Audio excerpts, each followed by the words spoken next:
نبينا محمد وعلى آله وأصحابه أجمعين أما بعد الحمد لله দেরিতে হলো আজকে আমাদের দাস শুরু করতে পেরে আল্লাহ শুকরিয়া আদায় করি এবং আপনারা উপস্থিত হয়েছেন তাদের প্রতি কৃতজ্ঞ হই দিন শিখার জন্য আল্লাহ তাআলা আপনাদের তৌফিক দিয়েছেন এজন্য আল্লাহ শুকরিয়া আদায় করি বলে আলহামদুলিল্লাহ।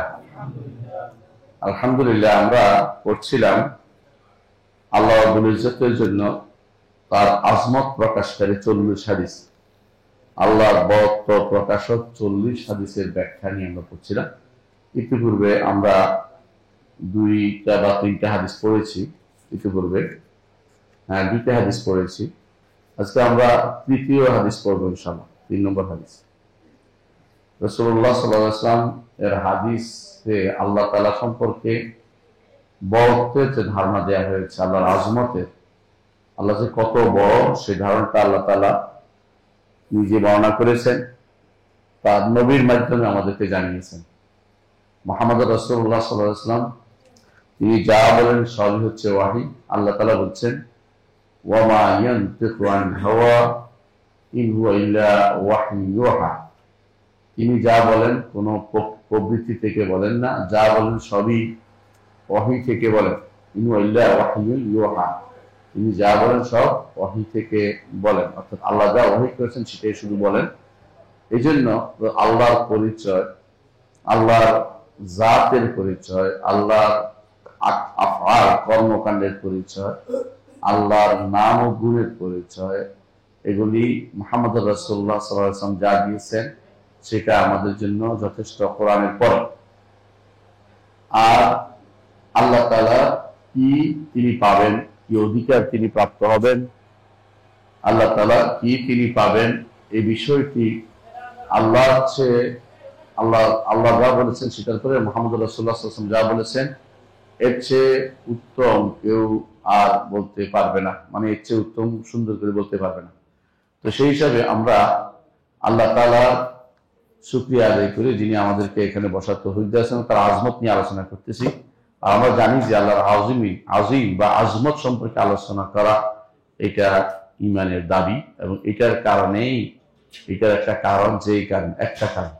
কারণ যে কারণে আয়াতুল কুরসি আজিম, একটা আজিম।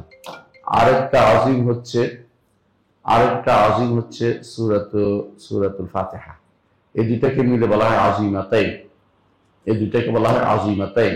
গ্রেট দুটি জিনিস, সূরাতুল ফাতিহা এবং আয়াতুল কুরসি। এবং এই আজিমাতাইনের ব্যাপারে 2টা হাদিস আলাদা আলাদা আছে। আযমু সূরা আর আযমু আয়া, একটা হলো বড় সূরা আর একটা হলো বড় আয়াত। এই বড়ত্ব আকারের দিক থেকে নয়, মানের দিক থেকে এবং গুরুত্বের দিক থেকে, অর্থের দিক থেকে এই বড়ত্ব বিষয়টি আল্লাহ তাআলা যেভাবে বর্ণনা করেছেন, রাসূলুল্লাহ সাল্লাল্লাহু আলাইহি ওয়াসাল্লাম সেভাবে তুলে ধরেছেন বিভিন্ন হাদিসে। তো আমরা আজকে যে হাদিসটি পড়ব, শব্দটা বন্ধ করে দেন প্লিজ, এটা বন্ধ করে দেন, শব্দ দূষণ। জি, আমরা যে হাদিসটি পড়ব, হাদিসটি আগে পড়ি ইনশাআল্লাহ। হাদিসটি হচ্ছে আন জুবাইর ইবনে মুতাইম রাদিয়াল্লাহু আনহু قال سمعت النبي صلى الله عليه وسلم, আমি নবী সাল্লাল্লাহু আলাইহি ওয়াসাল্লামকে বলতে শুনেছি, ইয়াকরাউ ফি সূরাতিল মাগরিব, তিনি মাগরিবের মধ্যে পড়ছিলেন বিত্তুরে, সূরা আত-তুর ওয়া কিতাবিন মাসতুর ফি রাক্কিম মানশুর, এই সূরা তুর তিনি পড়ছে, আমি মাগরিবের সালাতে পড়তে শুনেছি। ফালাম্মা বালাগা হাযিল আয়া, পড়তে পড়তে তিনি 35 এবং 37 নম্বর আয়াত এই সূরা যখন এখানে পৌঁছলেন, সেটা কি, আম খুলিকু মিন গায়রি শাইইন আম হুমুল খালিকুন আম খালাকুস সামাওয়াতি ওয়াল আরদা বাল লা ইউকিনুন আম ইনদাহুম খাযাইন রাব্বিকা আম হুমুল মুসাইতিরুন। এই 3টি আয়াত 35 থেকে 37 নম্বর আয়াত রাসূলুল্লাহ সাল্লাল্লাহু আলাইহি ওয়াসাল্লাম যখন সূরা মাগরিবের মধ্যে সূরা তুর পড়ছিলেন তখন তিনি বলেন যে কাদা কলবি আন ইয়াতির, আমার অন্তর যেন ফেটে যাচ্ছিল, অর্থাৎ এত গভীরতা যে আমার অন্তর যেন উড়ে যাচ্ছিল। তো কি জন্য সেটা সেটা উনি পরবর্তীতে আমরা ব্যাখ্যা করব। রাওয়াহুল বুখারী, হাদিসটি ইমাম বুখারী বর্ণনা করেছেন। আর আপনারা জানেন যে ইমাম বুখারী রাহমাতুল্লাহ আলাইহি কোন কোন হাদিস 10-12 আনছেন, কোন কোন হাদিস। কেন? এক একটা মুনাসাবাতুল বাব, অধ্যায়ের সাথে অর্থের মিল করে তিনি আবার এনেছেন, কিন্তু যত তাকরারই হোক একই সনদে আনেননি, আরেকটা সনদে আনছেন, যেন এটা আরেকটা হাদিস হয়। কারণ জানেন যে সনদ ভিন্ন হলে হাদিসের গণনাও ভিন্ন হয়ে যায়। এই জন্য ইমামরা যে বলতেন যে 5 লাখ হাদিস বা 1 লাখ হাদিস বা এরকম হাদিসের মুখস্থ, এত হাদিস তো আর নাই। যেগুলো আমাদের কাছে আছে এগুলো হচ্ছে হাদিসের সনদ অনেকগুলো, এবং সেটার শব্দগত কিছু পরিবর্তন সেখানে থাকে। তো সেই হিসাবে আর কি বর্ণনা আসছে, ইমাম বুখারী রাহমাতুল্লাহ আলাইহি কিতাব সহিহ আল জামি সহিহতে একটি বর্ণনা আসছে, সামিআতু নবী সাল্লাল্লাহু আলাইহি ওয়াসাল্লাম, তিনি বলেন আমি নবী সাল্লাল্লাহু আলাইহি ওয়াসাল্লামকে বলতে শুনেছি, ইয়াকরা পড়তে শুনেছি, মিনাল ফিল মাগরিবি বিতুর, মাগরিবের মধ্যে সালাতুল মাগরিবে তিনি আতুর সূরাতুত তুর থেকে পড়ছিলেন। ওয়াদালিকা আউওয়ালা মা ওয়াকারা আল ঈমান ফি কলবি, আর তখনই অন্তর আমার ঈমানের ভিতরে জায়গা করে নিয়েছে, অন্তর ঢুকেছে, ঈমানটা আমার অন্তরে ঢুকেছে। এই জন্য ঈমান অন্তরের মধ্যে হচ্ছে আসল মূল। ওয়ালাম্মা ইয়াদখুল ঈমান ফি কুলুবিকুম, বলে কোরআন আল্লাহ বলেছেন যে জায়গাটি অন্তরে, ঈমানের অন্তরে না ঢুকলে ঈমান হয় না, অন্তরে ঢুকতে হয়, এবং শুধু অন্তরে ঢুকলে ঈমানদার হয় না, সাথে কি রাখতে হয়, মুখে স্বীকৃতি দিতে হয়, তারপরে কর্মকাণ্ডে প্রকাশ পেতে হয়। 3টা জিনিসে লাগে। তবে অন্তরটা যদি কেউ না ঢুকে অন্যগুলি বলে লাভ নাই, অন্যগুলিতে কোনো কাজ করবে না, শুধু মুখে বললে মুনাফিক হয়, বুঝলেন না কথাটা? আর শুধু কর্মকাণ্ডে করলে সেটাও মুনাফিকদের আলামত হয়। অন্তরে ঢুকে, আর যদি এর 2টা শাখা থাকে, অর্থাৎ মুখেও বলছে, অঙ্গ প্রত্যঙ্গ দিয়ে পালন করছে, তখন সে ব্যক্তি ঈমানদার হয়। তো এই জন্য তিনি বলছেন যে এই প্রথম আমার অন্তরে এই ঈমানের বিষয়টি প্রবেশ করে, জায়গা করে নেয়। হাদিস হচ্ছে এতটুকু। এই হাদিসটিও ইমাম বুখারী রাহমাতুল্লাহ আলাইহি বর্ণনা করেছেন। তো আমরা এখন হাদিসটির কিছু ব্যাখ্যা শুনি। প্রথম হচ্ছে জুবাইর ইবনে মুতঈম রাদিয়াল্লাহু আনহু, তিনি একজন সাহাবী, তবে তিনি যখন এসেছিলেন রাসূলুল্লাহ সাল্লাল্লাহু আলাইহি ওয়াসাল্লামের কাছে, তখন তিনি সাহাবী ছিলেন না, মানে তখন ঈমান আনেননি। তো তিনি কেন আসছিলেন? তিনি আসছেন বদরের যুদ্ধের পরে 2য় হিজরি সনে, বদরের যুদ্ধের পরে তিনি আসছেন যে সমস্ত বন্দীরা বদরের যুদ্ধে বন্দী হয়েছে, এগুলিকে কিভাবে ছাড়িয়ে নিতে পারেন, অর্থাৎ বন্দী বিনিময়ের জন্য তিনি আসছেন, চুক্তির জন্য তিনি আসছেন। আর রাসূলুল্লাহ সাল্লাল্লাহু আলাইহি ওয়াসাল্লাম কি করতেন, যখন এরকম বন্দীরা আসতো, ওই ওয়াফদ আসতো, ডেপুটেশন আসতো বিভিন্ন যুগ থেকে, ওদেরকে মসজিদের কাছাকাছি রাখতেন। কেন? যাতে করে মুসলিমদের কর্মকাণ্ড সম্পর্কে তারা পরিচিতি পায়, এবং রাসূলুল্লাহ সাল্লাল্লাহু আলাইহি ওয়াসাল্লাম কোরআন তেলাওয়াত করেন, যাতে তাদের কানে ঢুকে। এই জন্য তাদের জন্য এখানে কাছে একটা ব্যবস্থাপনা করেছেন তিনি। এই জন্য রাসূলুল্লাহ সাল্লাল্লাহু আলাইহি ওয়াসাল্লাম যখন মাগরিবের সালাতে সূরাতুত তুর পড়লেন, তখন এটা তার অন্তরে আঘাত করেছে, তার অন্তরের ভিতরে এটা আঘাত করেছে। তো এই জন্য রাসূলুল্লাহ সাল্লাল্লাহু আলাইহি ওয়াসাল্লাম এটা করতেন। যখন তিনি এসেছিলেন তখন তিনি মুশরিক ছিলেন, ঈমানদার ছিলেন না, কিন্তু তারা তাদের কাছে রেখেছেন, দূর থেকে যেন শুনতে পায় এমন জায়গায় রেখেছে, যেন কোরআনের আওয়াজ শুনতে পায়, আলোচনা শুনতে পায়, আদাব শুনতে পায়, সাহাবায়ে কেরামের চাল চলন সম্পর্কে তারা জানতে পারে, এর মাধ্যমে তারা ঈমানের দিকে কনভার্ট হতে পারে। আপনারা ভালো করে জানেন যে রাসূলুল্লাহ সাল্লাল্লাহু আলাইহি ওয়াসাল্লামের যুগে যখন বদরের যুদ্ধের পরে যাদেরকে বন্দী করা হয়েছে, তাদের অনেকেই সাহাবায়ে কেরামের তাদের প্রতি ব্যবহার দেখেই পরবর্তীতে ঈমান আনছে, এরকম অনেকে আছে।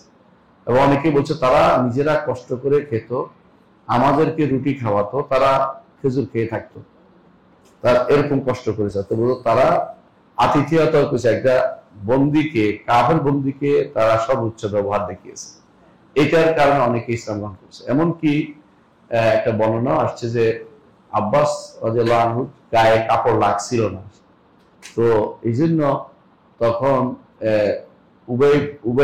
আব্দুল্লাহ ইবনে উবাইর কাপড় দিয়েছিলেন। এই জন্য রাসূলুল্লাহ সাল্লাল্লাহু আলাইহি ওয়াসাল্লাম নাকি প্রতি শেষ করার জন্য তার প্রতিদান রাখতে চাইতেন না, তিনি তাকে কাপড় দিয়ে দাফন দিয়েছেন, কিন্তু আল্লাহ তাআলা তার কাপড় দিয়ে দাফনও কবুল, তার জন্য ইমান মানে তার জন্য ক্ষমা কবুল করেন নাই, কারণ আল্লাহ কোরআন কারীম বলে দিয়েছেন যে যদি কোনো আপনি 70 বারও ক্ষমা চান আল্লাহ ক্ষমা করবেন না।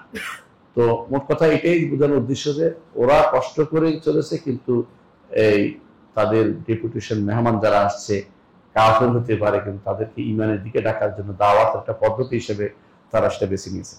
তো জুবাইর বিন মুত্তাইম রাদিয়াল্লাহু আনহু তিনিও কাছে ছিলেন মসজিদে, যেখান থেকে তিনি শুনতে পেয়েছেন রাসূলুল্লাহ সাল্লাল্লাহু আলাইহি ওয়াসাল্লাম তিনি আত্তুর সূরাটি পড়তেছিলেন। তো এখানে যেটা বলতেছেন তিনি শোনেন, আমরা বলে যাচ্ছি। তিনি বলতেছেন যে সামিআতু নাবিয়্যা সাল্লাল্লাহু আলাইহি ওয়াসাল্লাম, আমি নবী সাল্লাল্লাহু আলাইহি ওয়াসাল্লামকে পড়তে শুনেছি ফিল মাগরিবে, সালাতুল মাগরিবের মধ্যে, বিত্তুর সূরাতুত তুর পড়তে শুনেছি। ফালাম্মা বালাগা হাযিল আয়াত, যখন এই আয়াতে পৌঁছলেন, আম খুলিকু মিন গায়রি শাইইন আম হুমুল খালিকুন, আম খুলিকু মিন গায়রি শাইইন আম হুমুল খালিকুন, ছোট্ট একটি আয়াত, হাতে গোনা কয়টা শব্দ, 1 2 3 4 5 6 7টা 8টা শব্দ, অথচ এটা আজ এটার জন্য মানুষ বই লিখে ফেলতেছে বিভিন্ন রকম, এটা সাব্যস্ত করার জন্য, যেটা এখানে আলোচনা হয়েছে। এই একটুকু জিনিসকে সাব্যস্ত করার জন্য এখন মানুষ ডজন ডজন বই লিখতেছে, অথচ আল্লাহ তাআলা যেটা দিয়েছেন এটা যথেষ্ট আমাদের জন্য। যেটা কি আম খুলিকু মিন গায়রি শাইইন, তারা কি কোন স্রষ্টা ব্যতীত সৃষ্টি হয়েছে, এটা একটা অর্থ। আম হুমুল খালিকুন, নাকি নিজেই নিজেকে সৃষ্টি করেছে, অর্থাৎ মানুষেরা জগতের যে কোনো জিনিস স্রষ্টা ব্যতীত হয়েছে অথবা নিজেরা সৃষ্টি করেছে, এই দুইটার একটাও কি সত্য? দুইটা একটা সত্য। তাহলে 3 নম্বর যে এটাকে বলে সবর ওয়াত তাকসিম, আরবিতে বলে সবর ওয়াত তাকসিম, অর্থাৎ আপনি যেটা ইয়ার পরিভাষা, এটা মান্তিকের পরিভাষা, সেটা হচ্ছে যে কোনো কিছু আপনি অনেকগুলো সম্ভাবনা একত্রিত করে সম্ভাবনা একটা একটা করে উড়াই দিবেন, শেষে যেটা বাকি থাকবে এটা সত্য হবে। কথা বুঝছেন কিনা? সম্ভাবনা আছে, ধরেন যে একজন মানুষ, যে তাকে কোনো স্রষ্টা ব্যতীত তিনি এসে গেছেন, আরেকটা হচ্ছে আমি নিজেকে নিজে সৃষ্টি করেছি, আরেকটা হচ্ছে যে আমাকে কেউ সৃষ্টি করেছে, 3 নম্বরটা। এখন এই 3টার মধ্যে যদি কোনো ব্যক্তি 3টার মধ্যে চিন্তা করে, তাহলে ঘুরে ফিরে তাকে এটা আসতেই হবে যে আমি 1 নম্বর, আমি বিনা স্রষ্টায় আসিনি, কারণ আমি তো অস্তিত্ব ছিল, অস্তিত্ব আনার জন্য কাউকে লাগবেই, সুতরাং বিনা স্রষ্টায় আমার অস্তিত্ব আসেনি, তাহলে বিনা স্রষ্টার অস্তিত্ব না আসলে দ্বিতীয়টা কি, আমি নিজেকে নিজে সৃষ্টি করেছি, এইটাও সম্ভব না, আমি তো ছিলামই না। তো বিনা স্রষ্টা অস্তিত্ব আসেনি, এটা প্রমাণ করার জন্য আমাদের যে সমস্ত কালাম শাস্ত্রবিদেরা আছে, দার্শনিকরা আছে, পাগল হয়ে গেছে এটা করার জন্য, অথচ এটা একদম সত্য কথা, নিরেট স্বাভাবিক কথা। এটার জন্য এত কিছু প্রমাণ করা লাগে না যে জগৎ নশ্বর। হ্যাঁ, কেন? জগৎ পরিবর্তনশীল, যা পরিবর্তনশীল তা নশ্বর, সুতরাং জগৎ নশ্বর। এত লম্বা মোকাদ্দিমা খাতেমা, এত কি বলে এটাকে নতিজা বের করার কোনো দরকার হয় না, বুঝলেন কিনা? অর্থাৎ একটা ভূমিকা, দ্বিতীয় ভূমিকা, তৃতীয় ভূমিকা, ফলাফল যেটা এরা করে, যারা দর্শন পড়ে ঢাকা বিশ্ববিদ্যালয়, বিভিন্ন বিশ্ববিদ্যালয়, কিন্তু ওইটা নিয়ে তারা টেনশনে মরে যাচ্ছে।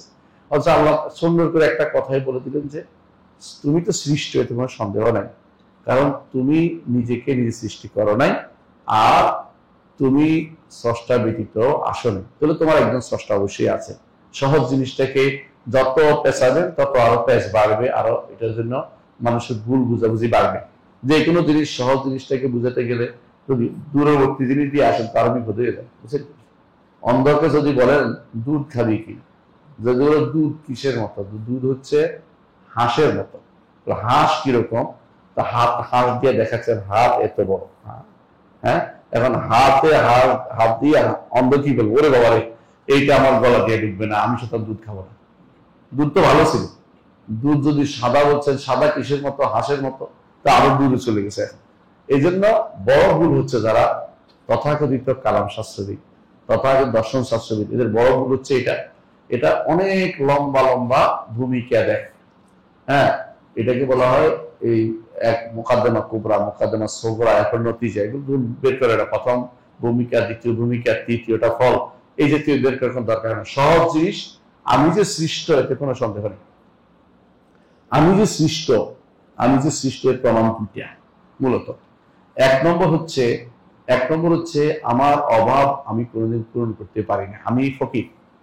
এক নম্বর হচ্ছে আমি ফকির, আমি অভাবী। দুই নম্বর হচ্ছে আমি আবেগী। আমার আবেগ আছে, আমার আবেগ কারো কাছে আমি পেশ করতে চাই, নিজের আবেগকে গুমরে মরে থাকতে চায় না কেউ। সুতরাং যে কেউ বলবে যে আমি স্রষ্টা, আমি নিজেকে স্রষ্টা, সে আসলেই একজন মিথ্যাবাদী। কারণ সে কোনোদিন নিজের স্রষ্টা নয়। সে সবসময় চিন্তা করে যে আমার অভাব দূর করতে হবে। সে সবসময় চিন্তা করে আমার যে সমস্ত দুর্বলতা আছে, আমার যে সমস্ত কষ্টে আছে, কারো কাছে এক্সপ্রেস করে আমি নিজের দুর্বলতাকে ঢাকতে পারি কিনা। তাহলে একজন মানুষ সে যে স্রষ্টা নয় এটা স্পষ্ট সে নিজেও বুঝতে পারে। সে যে স্রষ্টা নয় এটা বুঝতে পারে, সে থাকে না, মরে যায় বহু কারণ। সুতরাং সে স্রষ্টা না। আমি খুলুক মিন গায়রি শাইইন, কেউ যদি বলে যে আমাকে কেউ সৃষ্টি করে নাই, এটা ঠিক নয়। দ্বিতীয় হচ্ছে কেউ যদি বলে যে আমহুমুল খালিকুন, নিজেকে নিয়ে সৃষ্টি করছে, এটাও মিথ্যাবাদী। কেন, নিজে ছিলই না। যে ছিল না সে কিভাবে নিজেকে সৃষ্টি করতে পারে? অর্থাৎ যেহেতু এটাও না, সে নিজেও নিজেকে সৃষ্টি করে নাই। এবং দুই নম্বর হচ্ছে এবং সে স্রষ্টা ব্যতীত আসে নাই। সুতরাং সাব্যস্ত হলো তার একজন কি আছে, স্রষ্টা আছে।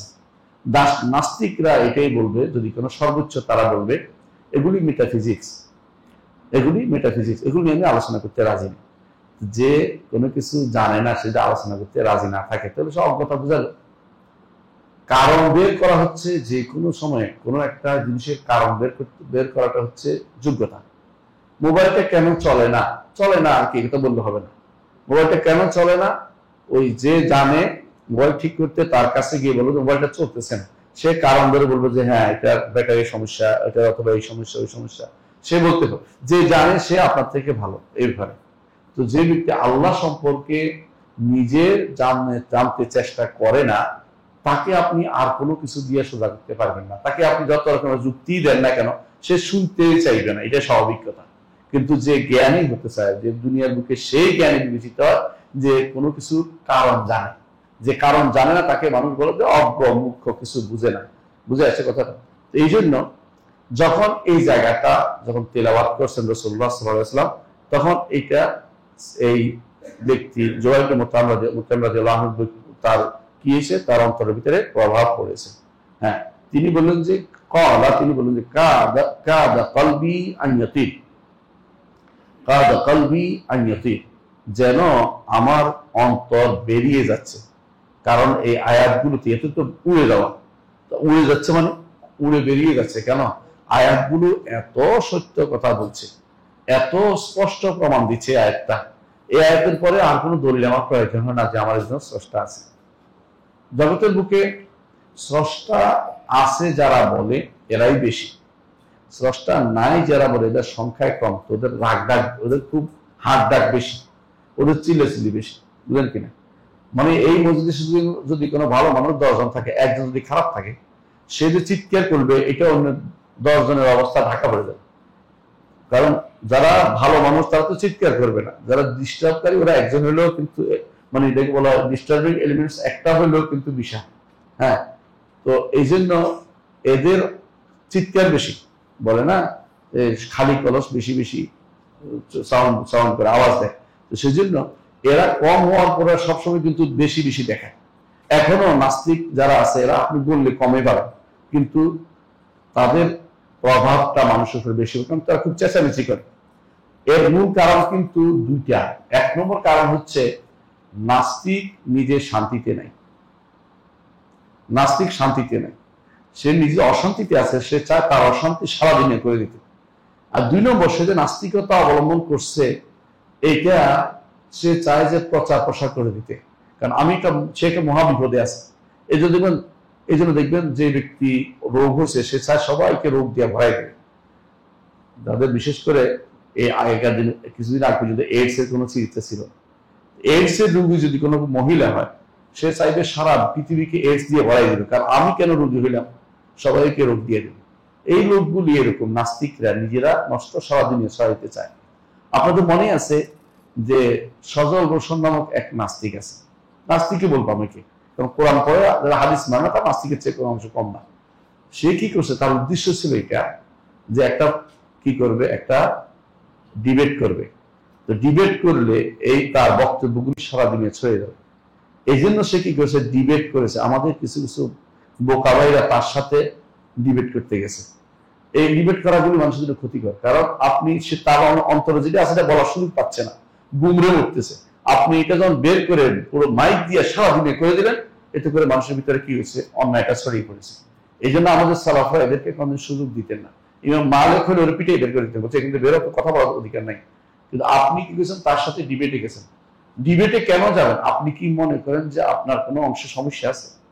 ইমাম মালিক যেটা বলছিল খেয়াল করবেন, তার কাছে একজন এসে বললেন যে আপনার সাথে তার মুজাহিদা আপনার সাথে ঝগড়া করবো। তিনি বলছেন যে আমি আমার দিন নিয়ে কোনো সন্দেহে নাই, তোমার সাথে আমি ঝগড়া করতে রাজি নেই। বুঝছেন তো কথা? এই জন্য এদের সাথে বিতর্ক করার কোনো মানে হয়। আপনি কার সাথে কথা বলুন যে দিন বললে মেনে নিবে, কিন্তু এটা তো পুরো মাঠের মধ্যে নয়, এটা একান্তে আলোচনা হওয়ার বিষয়। যদি সত্যি সত্যি তার মধ্যে সন্দেহ থাকে, আপনার কাছে এসে বলবে, আপনি উত্তরটা দিয়ে দিবেন। কিন্তু এটা হাঁটি ভাঙ্গার মতো না যে আপনি পিটাই পিটাই বলবেন যে অমুকে অমুকে দাঁড়াইছে। এই জন্য এই জাতীয় যতগুলি মোনাজারা সবগুলি ইসলামের আইনত না, জায়েজ নেই। এগুলি রাসূলুল্লাহ সাল্লাল্লাহু আলাইহি ওয়াসাল্লাম আদর্শ না। রাসূলুল্লাহ এই জাতীয় মোনাজারা জীবনে একবারও করেন নাই। একবার শুধুমাত্র তার কাছে নাসরায় নাজরান আসছে, তাদের সাথে তিনি সমস্ত দলিল দেওয়ার পরও তারা মানে নাই। শেষে তিনি মুবাহালা করছেন। আর মুবাহালা যখন চলে আসে, মুবাহালা এটা হচ্ছে একান্তভাবে এমন জায়গায় যেখানে আপনারা আমরা কিছু করণীয় নেই। কথা বলেন কিনা? এই মুবাহালা তো কাফের তো এমনি করতে পারে। কাদিয়ানি সানাউল্লাহ আহমদ শেখ রহমতুল্লাহ আলাইহির সাথে মুবাহালার কথা করছে, কারণ সে মনে করে হবে কি হইব দেখি না কিছু, আমি কি বিশ্বাস শয়তান। এই জন্য সে এটা করেছে। কিন্তু শেষ পর্যন্ত আল্লাহ তাআলা অপমানিত করেছে কাদিয়ানিকে। হ্যাঁ, বাথরুমের উপরে মরে গেছে। আর সানাউল্লাহ আহমদ শেখ রহমতুল্লাহ আরো বহু বছর জীবিত ছিলেন, 20 বেশি বছর জীবিত ছিলেন, আরো বেশি। তার অর্থ হচ্ছে তিনি বলছেন যে মুবাহালা বলছে আল্লাহ আমাদের মধ্যে যে মিথ্যাবাদী সেজন্য অপরের জীবদ্দশায় মারা যায়, মিথ্যাবাদী। তো কাদিয়ানি সেভাবে মারা গেছে। আমি বলতে চাচ্ছি, কিন্তু এই মুবাহালার জায়গা আর এই ইয়ার জায়গা এক নয়। কি বলে মুজাদালা বা ঝগড়ার জায়গা এক নয়। তো আমাদের মধ্যে নাস্তিক জাতীয় যারা আছে, এদের সবসময় কাজে হলো কিভাবে ঝগড়াটা লাগাই দিতে পারে। ওরা সবসময় যাকে টিভি অথবা এই জাতীয় ফেস দ্য ফিফল অথবা এই জাতীয় বিভিন্ন সামাজিক মাধ্যমগুলোতে কাজে লাগাতে চায়, যাতে করে এটা দিয়ে সারা দুনিয়াতে তাদের ময়লাগুলি ছড়িয়ে দিতে পারে। এই জন্য তারা হেরে যাওয়ার পরে বলছে যে আমাদের উদ্দেশ্য সাকসেস। আপনি ভালো করে শুনে দেখেন, শেষে বলছে আমাদের উদ্দেশ্য সাকসেস। এই জন্য কখনো এদের বাতিল আপনি বুঝছেন না বাতিল, ওর সাথে মোনাজারা করবেন, অ্যাভয়েড করে চলবেন। যে জানতে চায় ইন্তুসমা ইল্লামা ইউমিনু বিআয়াতিন, ঈমান আনে, তার মধ্যে সন্দেহ দূর করতে চায়, একান্তে তাকে শুদ্ধ করার চেষ্টা করবেন, জনসমক্ষে মানুষের সামনে নয়। কারণ মালিক রহমতুল্লাহ আরেকটা কথা বলেছে, আপনার মনে আছে কিনা? কি বলেছিলেন? আচ্ছা ঠিক আছে, তোমার সাথে আমি ঝগড়া করলে আমি যদি হেরে যাই, আপনি আমার অনুসরণ করবেন। তুমি হেরে গেলে আমি আপনার অনুসরণ করবো। আরেকজন এসে যদি আমাদের দুজনকে হারিয়ে দেয়, আমরা আরেকজন অনুসরণ করবো। দিন কি শুধু ফলকি মারার নাম? অর্থাৎ আমরা ফলকি মারবো, কিন্তু দিন হচ্ছে এটার নাম নাকি? দিনের নাম। আমি আমার দিনের মধ্যে কোনো সন্দেহ নেই, যাই দিনের মধ্যে সন্দেহ তার সাথে তুমি ঝগড়া করো। এই জন্য এরা এই ঝগড়া জিনিসটা কখনো আপনি অনুমতি দিবেন না। বলতে আপনার সন্দেহ আছে, জানতে চান কিনা, না আপনারটা আমাকে প্রচার করতে চান। বলে হ্যাঁ আমারটাই শুদ্ধ, আমারটা প্রচার করতে চাই, বলে আপনি এখান থেকে বেরিয়ে দেন, এখানে প্রচার করার সুযোগ নাই। আপনার দায়িত্ব আপনি যেখানে সেখানে দেন। আমি আমার দায়িত্ব কোরআন আয়াতকে পৌঁছে দেওয়া সুন্দরভাবে, জিদার করা আমার দায়িত্বের ভিতরে পড়ে না। আমার দায়িত্ব হচ্ছে আল্লাহ যেটা বলেছে ওমা আলাইকা ইল্লা বালাগুল মুবিন, সুন্দর করে পৌঁছে দেওয়ার দায়িত্ব হচ্ছে আমাদের। এখানে আর কোনো পদ্ধতি অবলম্বন করা আমার জন্য শরীয়ত দেয় নাই। লাস্তা আলাইহিম বিমুসাইতির, জোর করে আমি কিছু করতে পারবো না, জোর করে দায়িত্ব আমাকে দেওয়া হয়নি। সুতরাং আমি আপনাকে ঈমান দিয়ে দিতে পারবো এমন বক্তব্য আমি দিব না। অর্থাৎ এমন কাজ করতে যাবেন না যে আমার দ্বারা হেদায়েত প্রাপ্ত করেই ফেলবো, এটা না। আল্লাহ তাআলা তার নবীকে তার চাচার ব্যাপারে পর্যন্ত স্পষ্ট বলে দিয়েছেন, ইন্নাকা লা তাহদি মান আহবাবতা ওয়ালাকিন্নাল্লাহ ইয়াহদি মান ইয়াশা। আল্লাহ আপনি চাইলেই লা তাহদি মান আহবাবতা, যাকে আপনি পছন্দ করেন তাকে হেদায়েত দিতে পারবেন না। অথচ আবু তালেব তাকে নিয়ে এত কষ্ট করেছেন, বৃদ্ধ বয়সে জেল খাটছেন, 3 বছরের জেল। জেল তো বুঝছেন, এটা জেলের মতোই, যেহেতু একটা পাহাড় উপত্যকার ঘেরা অবস্থায় ছিল, জেল খাটছেন, কষ্ট করেছেন, এমনকি কেউ তার টু শব্দটি করতে পারে না ভাতিজার জন্য, এদের আগলে ছিলেন। এমনকি রসুল মুজিজা হিসেবে উল্লেখ করেছে, রসুল মুজিজা হিসেবে যে আমাকে জিবরিল জানিয়েছে যেই যেই ওয়াসিকা তারা লিখছিল, যেই বক্তব্য তারা লিখছিল, কি বলে এটাকে, অঙ্গীকার, অঙ্গীকার নামা পোকা খেয়ে ফেলছে, অঙ্গীকার নামা পোকা খেয়ে ফেলছে, এই কথা প্রমাণিত হয়েছে। এইটা একটাই তো ইমানের জন্য যথেষ্ট হইতে পারত, কিন্তু আপনি চাইলে কেউ হেদায়েত দিতে পারবেন না। সুতরাং কাউকে হেদায়েত দেওয়ার অধিকারী আমরা নই, আমরা শুধুমাত্র হেদায়েতের কথা বর্ণনাকারী। এইটা আমাদের অবশ্যই মনে রাখতে হবে। এই আয়াত থেকে, এই হাদিস থেকে আমরা যেটা বুঝতে পারি, মহান রব্বুল আলামিন তিনি হচ্ছেন সব কিছুর স্রষ্টা। ছোট বড় পোকা থেকে শুরু করে, পিঁপড়া থেকে শুরু করে আরো ছোট কিছু আছে, এগুলি থেকে আমাদের চোখে ধরা পড়ে না, ব্যাকটেরিয়া জাতীয় যত কিছু আছে আকাশে উঠতেছে, এগুলি সব কিছু, এগুলি থেকে সৃষ্টি করে মাজাররা পর্যন্ত, আসমান পর্যন্ত, সবচেয়ে বড় সৃষ্টি আরশ পর্যন্ত সবগুলি স্রষ্টা হচ্ছে আমার রব্বুল আলামিন। আল্লাহর সৃষ্টিকে গণেও তো আমি শেষ করতে পারবো না।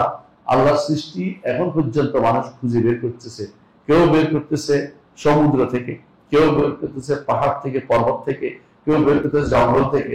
এগুলি যতই আপনি দেখবেন ততই আল্লাহর বড়ত্ব সম্পর্কে আপনার ধারণা কিছু না কিছু আসবে। তিনি কত বড় যে তিনি খালেক, তিনি কত বড় যে তিনি খালেক। এই জন্য কোরআনে কারীমের কিছু আয়াত আছে যেগুলো পড়া মাত্র আপনার অন্তরে আঘাত করা উচিত, পড়া মাত্রই আপনার অন্তরে আঘাত করা উচিত। এখানে দেখেন বলতেছে আম খুলিকু মিন গায়রি শাইইন আম হুমুল খালিকুন, আম খুলিকু মিন গায়রি শাইইন আম হুমুল খালিকুন। এটা এক তাফসীর যেটা আমরা পড়েছি, ইবনে তাবারি থেকে তাফসীর করছি, যে কোন খালেক, ইবনে কাসির থেকে তাফসীর, কোন খালেক ব্যতীত কি তাদেরকে সৃষ্টি করা হয়েছে, নাকি তারা নিজেরাই নিজেদের খালেক? কোন স্রষ্টা ব্যতীত তাদেরকে সৃষ্টি করা হয়েছে, নাকি তাদের নিজেরাই নিজেদের স্রষ্টা? এটুকু ব্যক্তির ব্যাপার। দেখেন এরপর আরো ভয়াবহ হচ্ছে, আম খালাকুস সামাওয়াতি ওয়াল আরদি ওয়া লা ইউকিনুন। নাকি কেউ তো হয়তো বলতে পারে যে মানুষ কিভাবে সৃষ্টি আমরা জানি, বাপের ঘরে ছেলে হচ্ছে, ছেলের ঘরে নাতি হচ্ছে, পুতি হচ্ছে। আল্লাহ তাআলা আরেকটু দূরে দেখেন, আচ্ছা আসমানের ব্যাপারে কি বলবা? আসমানটা কে সৃষ্টি করেছে? এই জন্য হচ্ছে আম খালাকুস সামাওয়াতি ওয়াল, আসমানগুলো, জমিনগুলো কিভাবে কে সৃষ্টি করে দেয়? আসমানগুলো আসমানগুলোকে আমরা দেখেছি? দেখিনি। বিভিন্ন কথা শুনে এই নাম, আসমানের নাম এটা, ওই আসমান নাম এটা, এগুলো বানানোর কথা। আসমান আসমানি ভিন্ন নাম দেওয়ার কোনো সুযোগ নাই। আসমানগুলোকে কে সৃষ্টি করেছে সেটা বলো তো। আম খালাকু, নাকি তোমরা আসমান সৃষ্টি করেছো, নাকি তোমরা জমিন সৃষ্টি করেছো? আসমানও তারা সৃষ্টি করেনি, জমিনও তারা সৃষ্টি করেনি। সুতরাং বোঝা গেল যে তাদের কি আছে, একজন স্রষ্টা রয়েছে। হ্যাঁ, বাল্লা ইউকিনুন, বরং এরা দৃঢ়ভাবে ঈমান রাখছেন। দৃঢ়ভাবে ঈমান রাখে না কেন? অর্থ কি? যে তারা দৃঢ়তায় যেতে পারছেন। শয়তান তাদেরকে পথভ্রষ্ট করে দিচ্ছে, নফসে আম্মারা তাদেরকে নষ্ট করে দিচ্ছে। ইচ্ছা করলে তারা দৃঢ়তায় যেতে পারত, এগুলি দেখেই বলতে পারতো আমার একজন স্রষ্টা আছে, কিন্তু তারা দৃঢ়তায় যেতে পারছে না। দৃঢ়তায় যাওয়ার সুযোগ তাদের নাই। দৃঢ় ঈমান হলে ইয়াকিন থাকতে হবে, বুঝছেন কিনা? এই জন্য আখিরাতে তারা দৃঢ়ভাবে বিশ্বাসী, দৃঢ় বিশ্বাসী, শুধু বিশ্বাস না, দৃঢ় বিশ্বাসী, ইয়াকিন যেটাকে বলে। তো এখানে হচ্ছে তারা ইয়াকিন রাখে না, মাঝে মধ্যে তাদের উপর ঈমান ভর করে, মাঝে মধ্যে আবার চলে যায়। হ্যাঁ, ইয়াকাদুল বাতু ইয়াফতাহু আবসারহুম কুল্লামা আদাআ লাহুম মাশাউ ফি ওয়া ইযা আযলামা আলাইহিম ক্বাম ওয়ালাউ শাআ আল্লাহু লাযাহাবা বিসামঈহিম ওয়া আবসারিহিম। এর তাফসীর ইবনে কাসীর রাহমাতুল্লাহ আলাইহি, ইবনে কাইয়িম রাহমাতুল্লাহ আলাইহি বলছেন যে আলো, আল্লাহর বাণীর আলো যখন ব্যক্তির উপর পড়ে, ঈমান আনার জন্য সে একেবারে কি হয়ে যায়, তৈরি হয়ে যায়, কিন্তু আবার সরে গেলে অন্ধকারে হাঁটতে বেড়ায়। জগতের মানুষের মধ্যে তাই। আমার মনে আছে একবার এক নাস্তিকের সাথে আমি সফর করছিলাম, ইসলাম বিশ্ববিদ্যালয় থেকে গেছি, রাজশাহী গেছি, রাজশাহী থেকে আবার আসছি গাড়িতে, একটা গাড়িতে। তো প্রতিমধ্যে তার সাথী, আমি তো ওনার চেয়ে প্রফেসর নয় তখন, মানে আমি তখন সহকারী অধ্যাপক, প্রফেসর একজন ওনারা জিজ্ঞাসা করতেছে, এরে তুই যে এরকম করস, তোর কি রাতের বেলা কোনদিন মনে হয় না যে একজন স্রষ্টা আছে? তো হচ্ছে হ্যাঁ, আপনি তো ভাববাদী, আমি হচ্ছি বস্তুবাদী। ভাববাদীরা এটা অনেক কিছু সারাদিনই মনে করে। আমার মাঝে মধ্যে মনে হলো আমি বস্তুবাদী তাড়িয়ে দিই। মানে বস্তুবাদীরা সে আসল মনে করতেছে, ভাববাদকে সে দূরবর্তী জিনিস মনে করতেছে, বুঝছেন তো? মানে বোঝা গেল তার মধ্যে এটা আসে, আলো পড়ে কিন্তু আলোটাকে সে রাখতে পারে না, দৃঢ়তায় আনতে পারে না। এই জন্য নাস্তিকরা কখনো কখনো প্রভাবিত হলো, পরের ক্ষণে আরো নাস্তিক হয়ে যায়, সে আরো বেশি করে সীমা লঙ্ঘন করতে থাকে এবং সে এত সীমা লঙ্ঘন করে যাতে করে সেটা তাড়াতে চায় কোনো কমেই যেন তার কাছে ইমানের আলো করতে না পারে, পাগল হয়ে গেছে। এটা বলতে দরকার হলে আরো 10 জনকে এটা বলতে নাস্তিকতার কথা বলবো যাতে করে তার শক্ত করতে চায়, শক্তিশালী করতে চায়। এটা স্বাভাবিক জিনিস। একজন মানুষ যখন সমস্যা থাকে তখন সে সমস্যা নাই, ভালো আছে বলতে থাকে, সমস্যা তার থেকে দূরে থাকে, অনেকটাই করতে থাকে। তো নাস্তিকের কারণ হচ্ছে এটা, সে কোনোভাবেই দৃঢ় ইমান তার নসিব হয় না, সবসময় সন্দেহে দুদুল্যমান থাকে। এবং সাক্ষী আল্লাহ কোরআনে কারীম বলছেন রাইবিং ইয়াতারাদ্দাদুন, সন্দেহের মধ্যে সবসময় থাকে। সাক্ষী আবুল, সন্দেহের মধ্যে খেলাধুলায় বিযুক্ত থাকে। এরা আসলে কোনো দৃঢ় কোনো কিছু ইমান রাখতে পারে না। আর দৃঢ়তা হলো সৌন্দর্য, কথা বুঝেন কিনা? আপনি যদি মনে করেন যে ঘর কি বানাবো কি বানাবো না, কিছু হয় না, সারাদিন শুধুমাত্র এরকম ঘর বানাবো, নামাজ পড়বো, মুসলিম মানুষকে ডাকবো, একটা দৃঢ়তা যদি আপনার না থাকে আপনি কাজটা কোনো সম্পন্ন করতে পারবেন না। এবং আপনার কোনো মূল্য নেই, মানুষ কি বলবে ওর কোনো সিকিউরিটি নেই, কর্মকালের কোনো জীবনের কোনো মূল্য নেই, আসল কাজটা করতে পারবেন। এই জন্য আল্লাহ তাআলা বলছেন বাল্লাহ ইউকিনুন, তারা কি করে না, কোনো ইয়াকিন তাদের নাই, ইয়াকিনটাই তাদের কোনোভাবে আসতেছে না, ওরা সবসময় সন্দেহের মধ্যে দুর্বলমান থাকে। এই জন্য তাদের মধ্যে আপনি কোনোদিন কিছু পাবেন না। এমনকি শেষে কি বলে তারা জানেন, আজ্ঞেয়বাদী।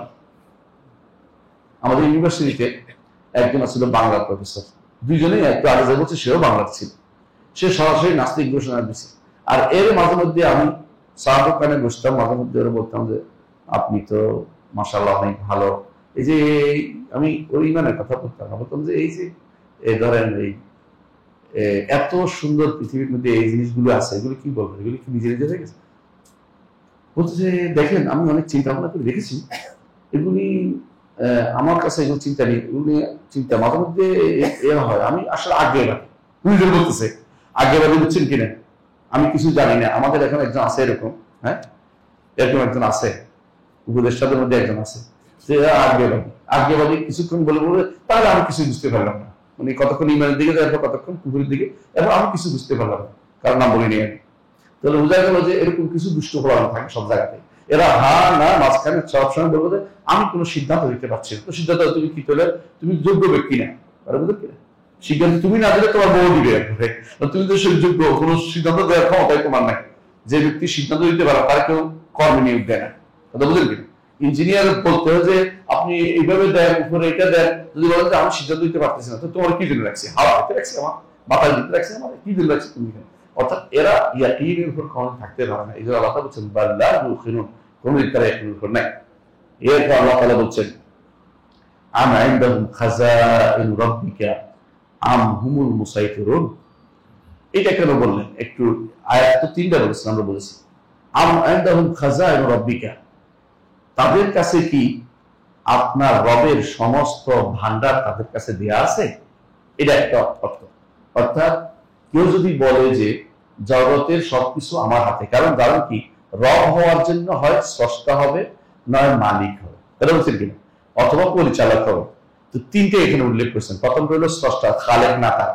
এর হচ্ছে খাজাইন রাব্বিকা, নাকি রবের সব খাজিনা যেগুলি আছে এগুলি তাদের হাতে, তারা মালিকও না, আম হুমুল মুসাইতিরুন, নাকি তারা যা ইচ্ছে তা ব্যবহার করতে পারে, অর্থাৎ তাসাররুফ করতে ক্ষমতা তাদের আছে নাকি, তার বীরের ক্ষমতা তাদের নেই। এর অর্থ হচ্ছে তারা কোনোভাবেই রব হওয়ার যোগ্যতা রাখে না। সুতরাং তারা যাতে রব হওয়ার যোগ্যতা রাখেন, তাদের একজন রব আছে। এই জন্য তাদের রবকে মানার জন্য এই আয়াত 3টি খুবই গুরুত্বপূর্ণ, এবং এইটা এই জন্য সাহাবীর অন্তরে প্রভাব ফেলেছে, কারণ তারা আরবি মুবিন, স্পষ্ট আরবি জানতো, কোন আয়াতের কোন হিংস দেওয়া হচ্ছে এরা স্পষ্ট বুঝতে পারতো। আমরা বুঝতে পারি না, কেন আমাদের দুর্ভাগ্য যে আমরা আরবি বুঝলেও কোন রকম অনুবাদ, তাও যদি কোন তথাকথিত কালাম শাস্ত্রবিদদের হাতে পড়ে, তো অনুবাদের 12টা বাজিয়ে দিয়েছে, কথা বলেন কিনা? দেখেন না আপনাদের মধ্যে এক ব্যক্তি দেখলাম বুনিয়াদি আকীদা বই লিখছে, এটার মধ্যে লিখতেছে আল্লাহ আরশের উপর ইস্তেওয়া, রহমান আরশের উপর ইস্তেওয়া। উনি অনুবাদ করেন এসে, বুঝলেন কিনা? অনুবাদ করবে না। রহমান আরশের উপর ইস্তেওয়া করেছেনও বলে না, করেছে বলে যে আল্লাহ ফেল সাব্যস্ত হয়ে যাবে। আল্লাহ তো তারা সিফা ফেলিয়া সাব্যস্ত করে না, এটাও বাদ। ইস্তেওয়া সিফা ফেলিয়া এটা সাব্যস্ত করবে না, ইস্তেওয়া করবে না, করেছেনও বলবে না, মানে তারা কিছুই বলবে না। আল্লাহ আরশের রহমান আরশের উপর ইস্তেওয়া, এটা কিছু বোঝা গেছে? এটা হচ্ছে ধাঁধা তৈরি করা। এরা বেশিরভাগই এই জাতীয় পদভ্রষ্ট এই গোষ্ঠী, তারা মানুষদেরকে হেদায়েত থেকে দূরে রাখার জন্য এই কাজগুলি করে থাকে। ইবনে তাইমিয়া রাহমাতুল্লাহ আলাইহি তার ফাতাওয়া হামাবিয়াল কুবরার শুরুতে এই জিনিসগুলো উল্লেখ করেছেন। যারা বলে যে আমাদের এগুলো অর্থ জানি না, তারা আল্লাহর কোরআনকে হেদায়েতের জিনিস বানায় নাই। তারা মনে করছে কোরআন শুধুমাত্র আসছে পড়বো আর সওয়াব কামাই করবো। তাও কিন্তু তাদের মধ্যে মুনাফিকি আছে। মুনাফিক আপনি বুঝেন কিনা? একদিকে বলবে কোরআন আল্লাহর বাণী, হ্যাঁ আল্লাহর বাণী, অর্থাৎ আল্লাহর বাণী আছে, তারা বলে সরি এদের সাথে মুতাজিলাদের সাথে ঝগড়া হয়েছে কি নিয়ে জানেন? মুতাজিলা বলে আল্লাহর কোনো বাণী নেই। মুতাজিলা কি বলে? আল্লাহর কোনো বাণী নেই। এরা বলে আল্লাহর বাণী আছে। তবে আল্লাহর বাণী তো কোনো কি নেই, আল্লাহর বাণীর কোনো শব্দ নেই, আল্লাহর বাণীর কোনো বর্ণ নাই, আল্লাহর বাণীর কোনো আওয়াজ নেই। তো এই কোরআন কি? চুপচাপ কিছু বলে না। কি বলে? এই কোরআন শেষে এসে দিন পরে তারা স্পষ্ট বর্ণনা করতেছে যে আসলে এই কোরআন তো আল্লাহর বাণী না। চিন্তা করে দেখছেন? এমনি বলে কোরআন পড়লে সওয়াব হবে, কোরআন এই কোরআন তো আল্লাহর বাণী না, তাহলে আল্লাহর কোরআন কই? আল্লাহর কোরআন কই? বলতেছে আল্লাহর কোরআন তো আল্লাহর কাছে। হ্যাঁ, আমাদের কাছে যেটা আছে সেটা তো আল্লাহর কোরআনের বর্ণনা। বুঝছেন?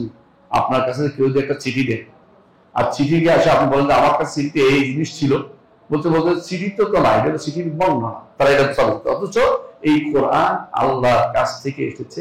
আলিফ লাম মিম, আল্লাহ তাআলা তিনি সেটা শব্দ করে উচ্চারণ করেছেন এবং তিনি জিবরিল শুনেছে, জিবরিল আমার নবীর কাছে পৌঁছে দিয়েছেন।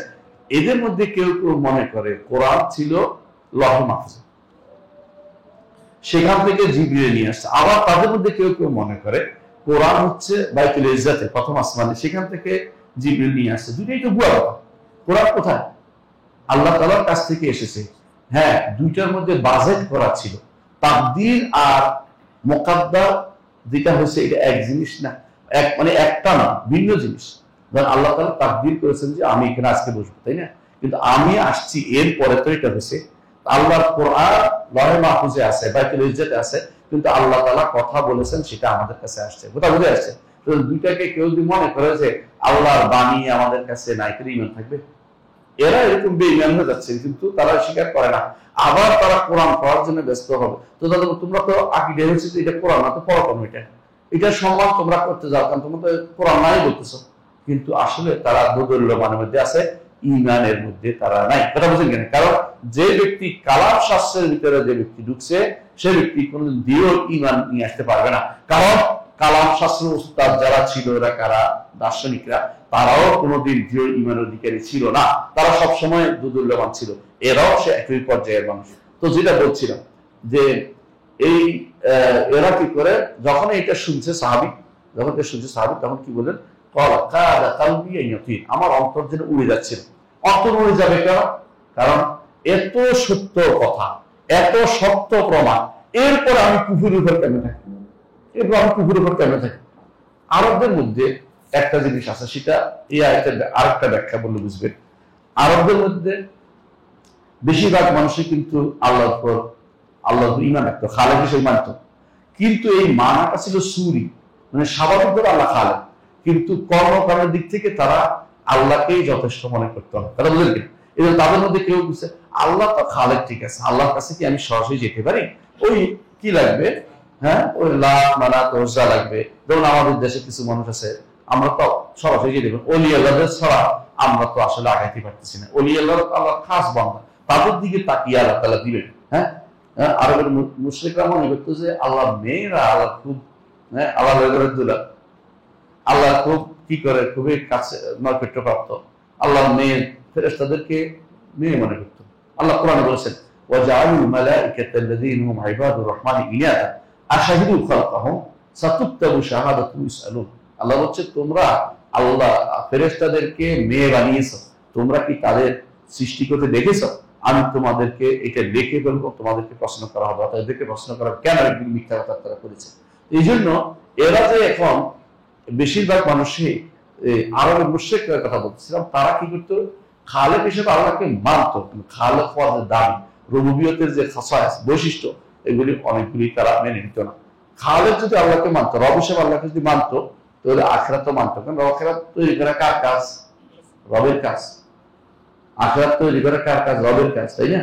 এরা আখিরাত কি মানতো? মানতো না।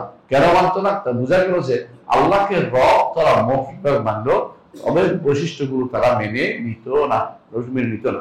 তো এইখানে তিনি তো মুশরিকদেরই একজন ছিলেন, জুবাইরের মতো, কোনো সন্দেহ নেই, আগে ছিলেন। তো তার কাছে আল্লাহ সম্পর্কে, হ্যাঁ আল্লাহ আমার রব মেনে নিচ্ছে, কিন্তু রবের যে দাবি সেটা তার কাছে স্পষ্ট ছিল না।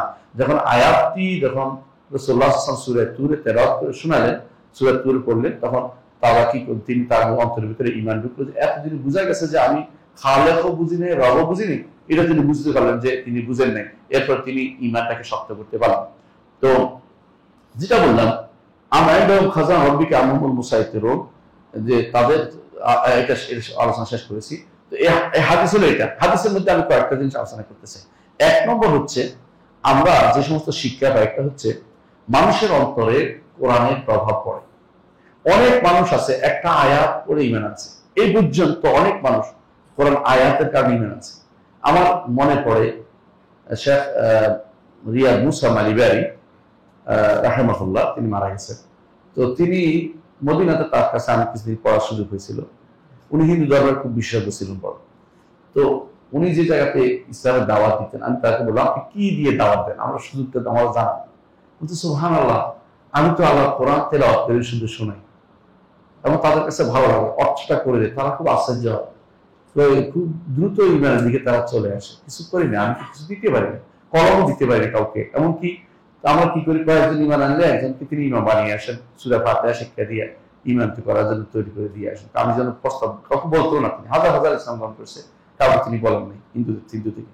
কিন্তু কোরআনের কিন্তু প্রভাব পড়ে, কোরআনের প্রভাব পড়ে। আপনাদের মনে আছে রাসূলুল্লাহ সাল্লাল্লাহু আলাইহি ওয়াসাল্লাম একদিন কোরআন তেলাওয়াত করছিলেন কাবার সামনে। তখন কুরাইশের বড় বড় নেতারা কি করছিল, কাবার বিলাসের ভিতরে ঢুকে বসে আছিল, তাই না? তারপরে যখন ওয়ালিদ আসছে, ওয়ালিদ ইবনে মুগীরা এসে বলতেছে, আসে তাদের সামনে আসছে, তখন শরীক ইবনে তাদের যারা ছিল ওরা আসে বলতেছে, তুমি যে চেহারা নিয়ে গেছো ওই চেহারা দেখা যাচ্ছে না, ঘটনা কি? তো বলতেছে, আল্লাহ শপথ করে বলছি এই লোকটি যা বলছে এর মধ্যে কিছু না কিছু আছে। কারণ আমি অনেক কিছু শুনছি, কবিতাও না, ওইটাও না, এটাও না, এর মধ্যে হালাওয়া আছে, মিষ্টি আছে, এর মধ্যে তরাও আছে, তাজা তাজা জিনিস আছে, এর মধ্যে এটা আছে, সবকিছু আমরা স্মৃতির বিষয়ে পালানি ঘটনা। তখন তো তোমার জাদু করছে, জাদু করছে, লজ্জা হয়ে সে কিন্তু ঈমান আনলো না। কারণ দুই জিনিস হেদায়েত পায় না, হেদায়েতের জন্য বসে নাই ঈমানের জায়গাতে, আর জিনিস হেদায়েত পায় না, অহংকারী মুস্তাকবির অহংকারী হেদায়েত পায় না। তো এই লজ্জা পেয়ে গেছে, যদি কোনো ঈমান আনি তার সবাই বললো যে আমি আমার জাদু করছে, জাদুর ভিতরে পড়ে গেছি না, আমি ঈমান আনলাম, আমি দেখতে চাচ্ছিলাম তোমরা কত ঈমানের মধ্যে তোমাদের কত শক্তিশালী আছে দেখা যাচ্ছে, অত ঈমান আনলো না সে। কিন্তু এটাকে তার উপর প্রভাব পড়েছে। রাসূলুল্লাহ সাল্লাল্লাহু আলাইহি ওয়াসাল্লামের যুগে এক লোক আসছে মক্কাতে, আসার পরে সবাই সাবধান করে, সাবধান তুমি কিন্তু ওইদিকে যাবে না। কোথায়? কারণ ওই যে ওখানে একটা লোক যাচ্ছে, পিছন দিকে একজন পাথর মারতেছে। তো ওটাকে ওইটা হলো ওর দাবি করছে নবী, তো পিছনে কে? ওর চাচা। চাচারা কে? আবু না, আবু না, এটা দেখবেন একটা হাদিস আছে, মুসনাদ আহমদ হাদিসটা আছে। তো বলতেছে কি ওর চাচা, কি হয়েছে? মানে মাথা নষ্ট আছে, জিনে দোষ ইত্যাদি। তখন তিনি সে বললো যে আমার তো এরকম আমার একটা বিদ্যা আছে, আমি এই বিদ্যা দিয়ে কি করি, সাধারণত জিন দুড়াই, বুধ দুড়াই, অসুস্থ হলে ঠিক করি, অনেকে আছে না, হ্যাঁ পক্ষ হয় যোগ্য হয়। তো এরকম সে বলতো আমি যাই দেখি, তোমার কিন্তু জাদু করে ফেলো, কয় না আমি উৎসব তাড়াইতে পারি। সে জায়গায় গেছে, রাসূলুল্লাহ সাল্লাল্লাহু আলাইহি ওয়াসাল্লাম বলছে, দেখো আপনার যে সমস্যা আমি কিন্তু এগুলি ঠিক করতে পারি। আচ্ছা শোনো আমার কথা, শোনো। রাসূলুল্লাহ সাল্লাল্লাহু আলাইহি ওয়াসাল্লাম তার কাছে তেলাওয়াত করে শোনালেন। তেলাওয়াত করে ভালো কথা, সঙ্গে সঙ্গে ইসলাম গ্রহণ করলো। বলি নাই যে জাদু তোমার জাদু পেয়ে গেছে। তো এরকম কোরআন পড়া যদি সুন্দর করে আপনি পড়ে অর্থ বুঝে দিতে পারেন, কোরআন অবশ্যই হেদায়েত হবে। আল্লাহ হুদাল লিন-নাস বলেছে, হুদাল লিল-মুত্তাকিন বলেছে। হাদিসের মধ্যে ওটার ব্যাখ্যা আছে, হাদিসটা শোনানোর জন্য। কোরআন ইয়াতলুনা আলাইহিম আয়াতিনা, আল্লাহ কোরআন বলছেন যে নবীরা কি করে তেলাওয়াত করে, ইয়াতলু আলাইহিম আয়াত, নবী তেলাওয়াত করেন, তাদের উপরে আল্লাহ আয়াত তেলাওয়াত করে। আয়াত তেলাওয়াতটা গুরুত্বপূর্ণ জায়গা, গুরুত্বপূর্ণ জিনিস। সালাতের মধ্যে অনেকে কান্নাকাটি করে, আপনারা দেখেছেন। অনেকে বলে যে না দেখলাম তো বুঝলাম না। বুঝবেন কেন? বুঝেন না, এমনি কিছু বুঝেন না আপনি। কিন্তু দেখবেন হারামাইন শরীফাইনের আলেমরা কাঁদতেছে। এমনকি কখনো কখনো আমি নিজেও অনেক সময় চিন্তা করি কেন কাঁদতে খুঁজতেছি, জায়গা খুঁজে পাচ্ছি না। মানে কোন জায়গা কি, কোন ভাবের কারণে এই আজকে তিনি কেঁদে দিলেন, এটা কিন্তু বুঝার ব্যাপার আছে। আল্লাহ তাআলা অন্তরের ভিতরে এমন জিনিস ঢেলে দেয় কখনো কখনো, যখন একজন মানুষ পড়ে তখন হয়তো আরেকজন সেটা বুঝতে পারেন, আরেকজন সেটা বুঝতে পারেন। এই জন্য সালাতের মধ্যে একজন শুনতেছিলেন, তিনি যাচ্ছিলেন ডাকাতি করতে, তখন লাফ দিয়ে পড়ছেন, দেয়াল টপকায়ে পড়ছেন। এমন সময় শুনতে পাচ্ছেন যে ভিতরে একজন তেলাওয়াত করতেছে, আলাম ইয়ানি লিল্লাযিনা আমানু আন তাখশা কুলুবুহুম লিযিকরিল্লাহ ওয়া মা নাযালা মিনাল হক। এখনো কি সময় হয় নাই যারা ঈমান এনেছে দাবি করে তাদের জন্য যে তাদের অন্তরটা বিনয়ী হবে লিযিকরি, আল্লাহ জিকিরের জন্য, এবং ওমা নাযাল, আল্লাহ যা হক নাযিল করেছে সেটা জানার জন্য এখনো বিনয়ী হবে না? সঙ্গে সঙ্গে ফিরে গেছে, লাকাদ আনাল আওয়ান, সময় হয়েছে, সময় হয়েছে আমার ঈমান আনা, আমার ঠিক হয়ে যাওয়া। বিশ্ব হাফিজ রহমতুল্লাহ ঘটনা আপনারা জানেন, এই ঘটনা উল্লেখ করতেছি। বিখ্যাত একজন ব্যক্তি ছিলেন যিনি এটা শোনার পরে বিশুদ্ধ ঈমান তার নসিব হয়েছে, তওবা করেছে, ফিরে আসছে। বহু ছেলে আছে, আমি জিজ্ঞেস করছি, আমার এক দোস্ত ছিলেন মক্কাতে, ওরা সাধারণভাবে ঘুরে বেড়াতো। একদিন কেরাত শুনতেছেন শেখ সুরাইমের, কেরাত শুনতে উদ্দেশ্য ছিল না, কিন্তু টিপ পড়ে গেছে রেডিওতে, তখন রেডিও বেশি ছিল, তো টিপ পড়ে গেছে, দেখি একটু শুনে দেখি কি কয়। কোনোভাবে মানতে শুনতে রাজি নেই, তো দুষ্টামি করে বাচ্চারা যেটা করে। কিন্তু যখন কোরআন শুনছে চোখের পানি বেরিয়ে গেছে, বলছে আমি কি করতেছি, আশেপাশে আমার কোন পথে নিয়ে যাচ্ছে, তারপর আবার ভালো হয়ে গেছে। কোরআন এমন এক জিনিস যেটা মানুষের উপর প্রভাব করে। কিছু আয়াত আছে নির্ধারিত, অনেকগুলো আয়াত, সবগুলিতে এক একজনের এক এক রকম সমস্যা, সেগুলো সেরকম করে। যেমন জুহুদ ও তাকওয়ার যার সমস্যা, জুহুদ ও তাকওয়ার আয়াত তার জন্য প্রযোজ্য। ঈমানের যার সমস্যা, তার ঈমানের কিছু আয়াত তার জন্য প্রযোজ্য। আমরা যখন কয়েকটা আয়াত বলবো যেগুলো দিয়ে তার ঈমানটাকে মানুষের চাঙ্গা করা হয়। এক নম্বর আয়াত আমি বলি, যেটা আমরা এখন দেখতে পাচ্ছি, সূরা বা 3টি আয়াত, সূরা আত-তুরের 35 থেকে 37 নম্বর আয়াত। এগুলি মানুষকে, নাস্তিকদেরকে বিশেষ করে আল্লাহকে রব হিসেবে যারা মানে না, তাদের জন্য এগুলি একেবারে কারিয়া, যেটা তার অন্তরের ভিতরে ভীতি প্রদর্শনকারী দেয়, ঠক ঠক করে আওয়াজ করে, অন্তরের ভিতরে আঘাত করে, করাঘাত করে, এরকম আয়াত হচ্ছে এই 3টি আয়াত। অন্য আরেকটি আয়াত দেখেন, সূরা আরাফের একটি আয়াত হচ্ছে, আফিল্লাহি শাক্কুন ফাতিরিস সামা, সূরা ইব্রাহিমের একটি আয়াত, আফিল্লাহি শাক্কুন ফাতিরিস সামাওয়াতি ওয়াল আরদ, আল্লাহর ব্যাপারে সন্দেহ করো, আসমান জমিনের স্রষ্টা, অর্থাৎ সন্দেহ করার তো কোনো কারণ নাই, আসমান জমিনের উপর থেকে আসলো। এটা হচ্ছে আল্লাহ তাআলা সূরা ইব্রাহিমের 10 নম্বর আয়াত। আবার দেখেন একই রকম আরেকটি আয়াত দেখেন, সূরা আন-নাহল, নাহলের 17 নম্বর আয়াতে আল্লাহ তাআলা বলছেন, আফামান ইয়াখলুকু কামা লা ইয়াখলুক, যে সৃষ্টি করে আর যে সৃষ্টি করে না একরকম হতে পারে? মানে অন্তরকে আপনার আঘাত করে দিচ্ছে, আপনি কি জন্য ওদের ইবাদত করবেন? সৃষ্টি করে না, সৃষ্টি করে একরকম কেমনে হয় না? 3 নম্বর আরেকটি আয়াত বলি, যে আল্লাহ তাআলা বলছেন, 4 নম্বর আরেকটি আয়াত আল্লাহ তাআলা বলছেন যে হাযা খালকুল্লাহ ফাআরুনি মাযা খালাকাল্লাযিনা মিন দুনি, এই হচ্ছে আল্লাহর সৃষ্টি, তোমরা যাদেরকে আরো বড় মানতেছো, ওরা কি সৃষ্টি করেছে একটা দেখাও তো। পারে না, কেউ পারবেও না। এটা হচ্ছে সূরা লোকমানের 11 নম্বর আয়াত, সূরা লোকমান 11 নম্বর আয়াতে। এখানেও যারা নাস্তিক তাদের জন্য এখানে কি আছে, অন্তরে আঘাত করার মতো কিছু এলিমেন্টস রয়েছে। অন্তত 5 নম্বর একটা আয়াত, সূরা আন-নামলের 59 নম্বর আয়াত, আল্লাহ তাআলা বলছে, আল্লাহু খায়রুন আম্মা ইউশরিকুন, এরা যে আল্লাহ কি উত্তম খালেক হিসেবে ইবাদত করার জন্য, না তারা যে শরীক করতেছে সেটা উত্তম? বলো কোনটা, আল্লাহকে মানবে না অন্য কাউকে মানবে? এভাবে অনেক বলেছেন। শুরু হয়েছে কি দিয়ে দেখেন, আমরা সূরা নামলে আগেও জানেন, আম্মান খালাকাস সামাওয়াতি ওয়াল আরদ ওয়া জাআলা যুলুমাতি ওয়ান নূর, এই আয়াতগুলো দিয়ে শেষে আছে আল্লাহু খায়রুন, আল্লাহ কি ভালো নাকি এরা তার ইবাদত বেশি ভালো? নিঃসন্দেহে আল্লাহর ইবাদত ভালো। এই থেকে তার অন্তরের ভিতরে আঘাত করে ঈমানের দিকে তাকে আহ্বান করে। আরেকটি আয়াত সূরা নামলের মধ্যে আছে, আইলাহুম মাআল্লাহ, আইলাহুম মাআল্লাহ বাল হুম কওমুন ইয়াদিলুন, আল্লাহর সাথে কি আরো কোনো ইলাহ আছে? এটা বারবার ইলাহ যার ইবাদত করা হবে না, আসলেই নাই। ইস্তেফহাম ইনকারি বলে এটাকে, অর্থাৎ এটা নাই বোঝানোর জন্য। সুতরাং তোমরা কেন এগুলো ইবাদত করতেছ, এটা যদি বুঝা আল্লাহ তাআলা কোরআনে কারীমে এরকম বহু আয়াত আছে যেগুলো আপনার অন্তরকে ক্ষণিকের মধ্যে পরিবর্তন করে দিতে পারে। আল্লাহর ইচ্ছা যখন হবে, আপনি অন্তর থেকে যদি কোনো হেদায়েত চেয়ে, এই তো রমাদান আসতেছে, আমার বিশ্বাস যদি অন্তর থেকে হেদায়েত চেয়ে অনুবাদ পড়ে পড়ে বুঝে যদি আরবি যারা যায় তাদের জন্য বেশি সহজ। তারপরেও চেষ্টা করবেন যে আয়াত অর্থ কি বোঝাতে চাচ্ছে, একটা তাফসীর পড়েন, বিশেষ করে ইবনে কাসির রাহমাতুল্লাহ তাফসীর, সে অসাধারণ তাফসীর। আপনি পড়বেন আর বুঝবেন যে এটা সঠিক তাফসীরটা আমাকে জানাচ্ছে, যে তিনি যা বুঝছেন আমাকে জানাচ্ছে। ইবনে কাসিরের তাফসীরে এত মর্যাদা কেন জানেন? কে বলতে পারে? তিনি জামা বাইনাল আসার ও জামা বাইনা আর রিওয়ায়াত আল লুগাবিয়্যা, ভাষাগত তাফসীরও আনছে, আসারও আনছে, হাদিস আনছে, সাহাবায়ে কেরামের কথা আনছে, তাবেঈদের কথা আনছেন, বুঝছেন তো? মানে ওই যে সমস্ত রাজির মতো দুনিয়ার সব ইয়াদের দার্শনিকদের, কালাম শাস্ত্রবিদদের বক্তব্য দিয়ে বলে দেন। এই জন্য আমার ওস্তাদে বলতেন, শেখ সালাহ আহমদ হাফিজাহুল্লাহ, যখন জীবিত আছেন, তিনি বলতেন যে ফিহে কুল্লু শাইইন তাফসীর। হ্যাঁ, ইমাম রাজির বইয়ের মধ্যে তাফসীরের মধ্যে সব আছে, তাফসীর ছাড়া সব আছে। মানে সন্দেহ 10টা আনবে, উত্তর দিবে 2টা, আর 8টা রেখে দিবে। এতে করে ইমান বাড়বে না কমবে?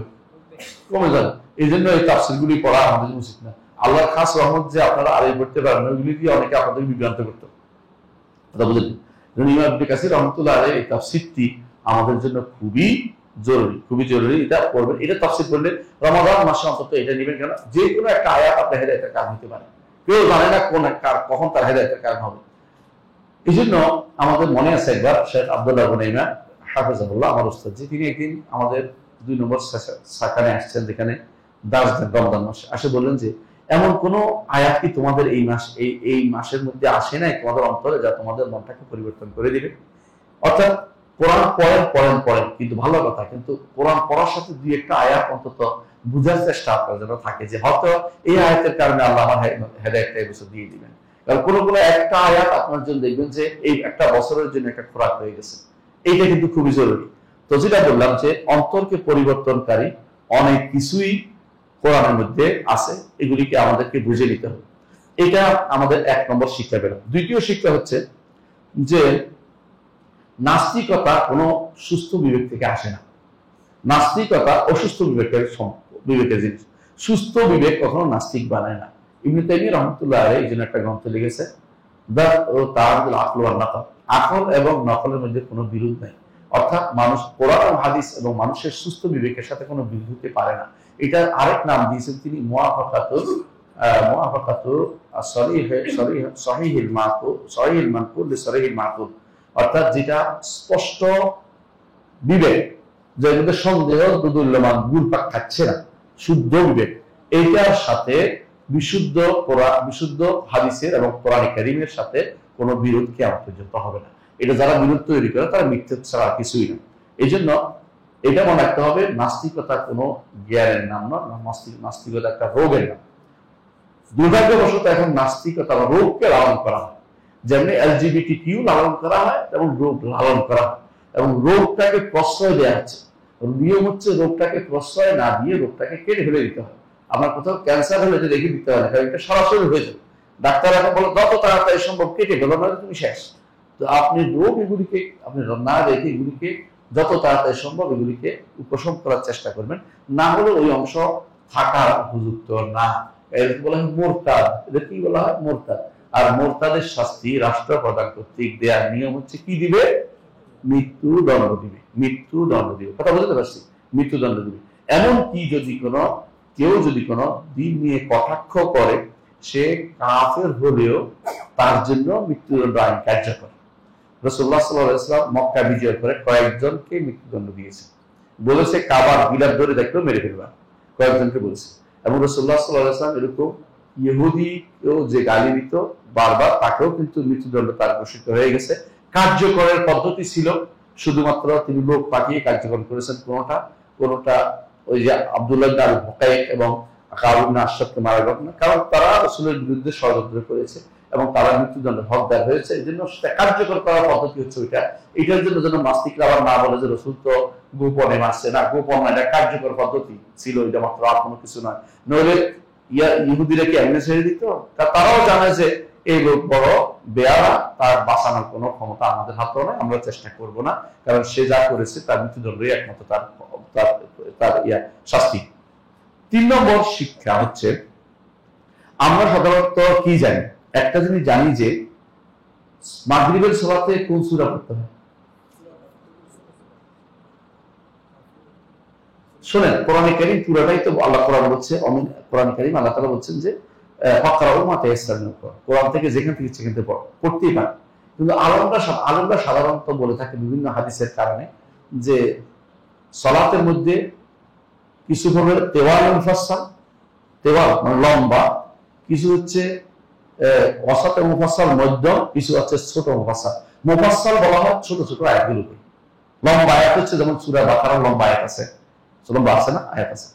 তো ইমাম আবু হানিফা রাহমাতুল্লাহ আলাইহি আসলে সার্বিক বিবেচনা তিনি বলেছিলেন যে এখান থেকে পড়ো কোনো সমস্যা নেই, সুন্নতের ব্যাপারে স্পষ্ট করা যাবে না, তিনটা বলেছেন। কিন্তু আসলে সুন্নত একটা আছে। রাসূলুল্লাহ সাল্লাল্লাহু আলাইহি ওয়াসাল্লাম সাধারণত তিনি কি করতেন, কেসার লম্বাগুলো অথবা মধ্যমগুলো অথবা ছোটগুলো করতেন। লম্বাগুলো কোত্থেকে শুরু হয়েছে? সূরা কাফ থেকে। সূরা কাফ, কাফ আল কোরআন মাজিদ, এখান থেকে শুরু করে মুরসালাত পর্যন্ত, মুরসালাত শেষ করে অর্থাৎ নাবারা পর্যন্ত, এটুকু বলা হয় তেওয়াল মুফাসসাল। এগুলি রাসূলুল্লাহ সাল্লাল্লাহু আলাইহি ওয়াসাল্লাম বেশি বেশি করতেন। এজন্য অনেক সময় দেখবেন যে রাসূলুল্লাহ সাল্লাল্লাহু আলাইহি ওয়াসাল্লাম তিনি সালাতের মধ্যে দেখেন জুমাতে কি করতেন, হ্যাঁ, আর আগে আগে কি করেছে মুনাফিকুন এবং জুমা। ঈদের নামাজে কি করতেন না, বলে সহজটা নিছেন, আরো দুইটা আছে তো, কি করতেন, ইখতারাবাতিস সাআতু ওয়া ইনশাক্কাল কামার, কফ এবং ইখত দুইটা, কফ এবং কামার দুইটাই করতেন। তাহলে দেখছেন যে রাসূলুল্লাহ সাল্লাল্লাহু আলাইহি ওয়াসাল্লাম বেশিরভাগ এখান থেকে শুরু, অনেকগুলোতে তিনি এশার নামাজে বেশিরভাগ কি করতেন, গাশিয়া এবং আগা এবং গাশিয়া বেশিরভাগ করতেন। এই জন্য আলেমরা এটাকে নিচে সাধারণ সুন্নত হিসেবে। কিন্তু একটু ভালো করে খেয়াল করেন, রাসূলুল্লাহ সাল্লাল্লাহু আলাইহি ওয়াসাল্লাম কি করতেছেন, তুর, তো এটা কোন জায়গায় চলে গেল, তেওয়ালে চলে গেল না, এবং 38 আরো এর 2% তার আরো পরেও করছে। সাধারণত রাসূলুল্লাহ সাল্লাল্লাহু আলাইহি ওয়াসাল্লাম আদর্শ হচ্ছে সূরা শেষ করা, এটা মনে রাখবেন। কোন বিশেষ কারণ না থাকলে রাসূলুল্লাহ সাল্লাল্লাহু আলাইহি ওয়াসাল্লাম পুরা সূরা পড়তেন, এটা রাসূলের আদর্শ ছিল, এটা মনে রাখবেন সবসময়। আমাদের দেশে যেটা করে সূরার শেষের দিয়ে কুদুর পড়ে দেয়, এটা রাসূলের আদর্শ না, এটা সুন্নত না, এটা হচ্ছে হুজুররা সহজ খোঁজার জন্য আলসেমি করে। রাসূলুল্লাহ সাল্লাল্লাহু আলাইহি ওয়াসাল্লাম আদর্শ হচ্ছে তিনি কি করতেন, পুরা সূরা পড়তেন। এই জন্য কোনোদিন রাসূলুল্লাহ সাল্লাল্লাহু আলাইহি ওয়াসাল্লাম কোনো পাবেন না একবার শুধুমাত্র তিনি প্রথমে কি বলছেন সূরা বাকারা, তারপর নিসা, তারপরে আল ইমরান পড়তে যায়, এক জায়গায় গিয়ে তিনি কাশি আসছে, এরপরে তিনি রুকুতে চলে গেছেন। হাদিসটা পড়েন আপনারা, সাহাবী পিছনে নিয়ে পাচ্ছিলেন, তিনি কিছুক্ষণ পর মনে করছেন যদি চলে যেতে পারতাম, মানে তার কষ্ট হচ্ছিল বেশি। এই হাদিসটা আপনাদের জানা আছে, বোঝা গেল তিনি এই পুরো সূরাই পড়েন সাধারণত, অর্ধেক পড়তেন না, এটা নিয়ম আদর্শ ছিল না। তো সুন্নাহ হতে হলে পুরো সূরা পড়াটাই নিয়ম, এটা মনে রাখবেন সবসময়। অনেকে যে অর্ধেক দিয়ে পড়ে, 2-3 রাকাত আয়াত পড়ে, ইয়া আইয়াতুহান নাফসুল মুতমাইন্না দিয়ে সারাই দিচ্ছে বছর বছর ধরে, এগুলো হচ্ছে অলসদের কাজ। রাসূলুল্লাহ আদর্শ এটা ছিল না কোনদিনই। অনেক সময় এটা আমরা দেখতে রাসূলুল্লাহ আদর্শের মধ্যে এটাও যে তিনি প্রতি আয়াতে থামতেন, সুবহানাল্লাহ, প্রতি আয়াতে থামার পরেও কিভাবে তিনি, একটু চিন্তা করেন তো, তিনি একদিন সূরা মাগরিব পড়েছেন সূরা আরাফ দিয়ে। সূরা আরাফ কত বড় লাগে, মাগরিবের টাইম এতক্ষণ থাকে, আমাদের কিছু কিছু বাইরে যে মাগরিবের টাইম চলে গেল যে কোনো একটা ছোট আয়াত দিয়ে শেষ করে দিচ্ছে, এমন সুন্নত করতে যায় না, মাগরিবের আগে দিয়ে সময় চলে গেল, এগুলো আসলে বেরোতে কাজ করে, বুঝেন না কথাটা? তাহলে কি বুঝছেন যে রাসূল মাঝে মধ্যে সূরা আরাফ পড়ছে, এমনকি 200 কটা আয়াত আছে সূরা সফাতে, একদিন তিনি সূরা সফাত পড়েছেন সহিহ হাদিসে সাহেব, আরেকদিন তিনি সূরা দুখান পড়েছেন, আরেকদিন তিনি মুরসালাত পড়েছেন, এরপর কোনদিন 3 পড়েছেন, 3 ছোট, শেষের দিকে ফালাক নাস দিয়ে পড়েছেন।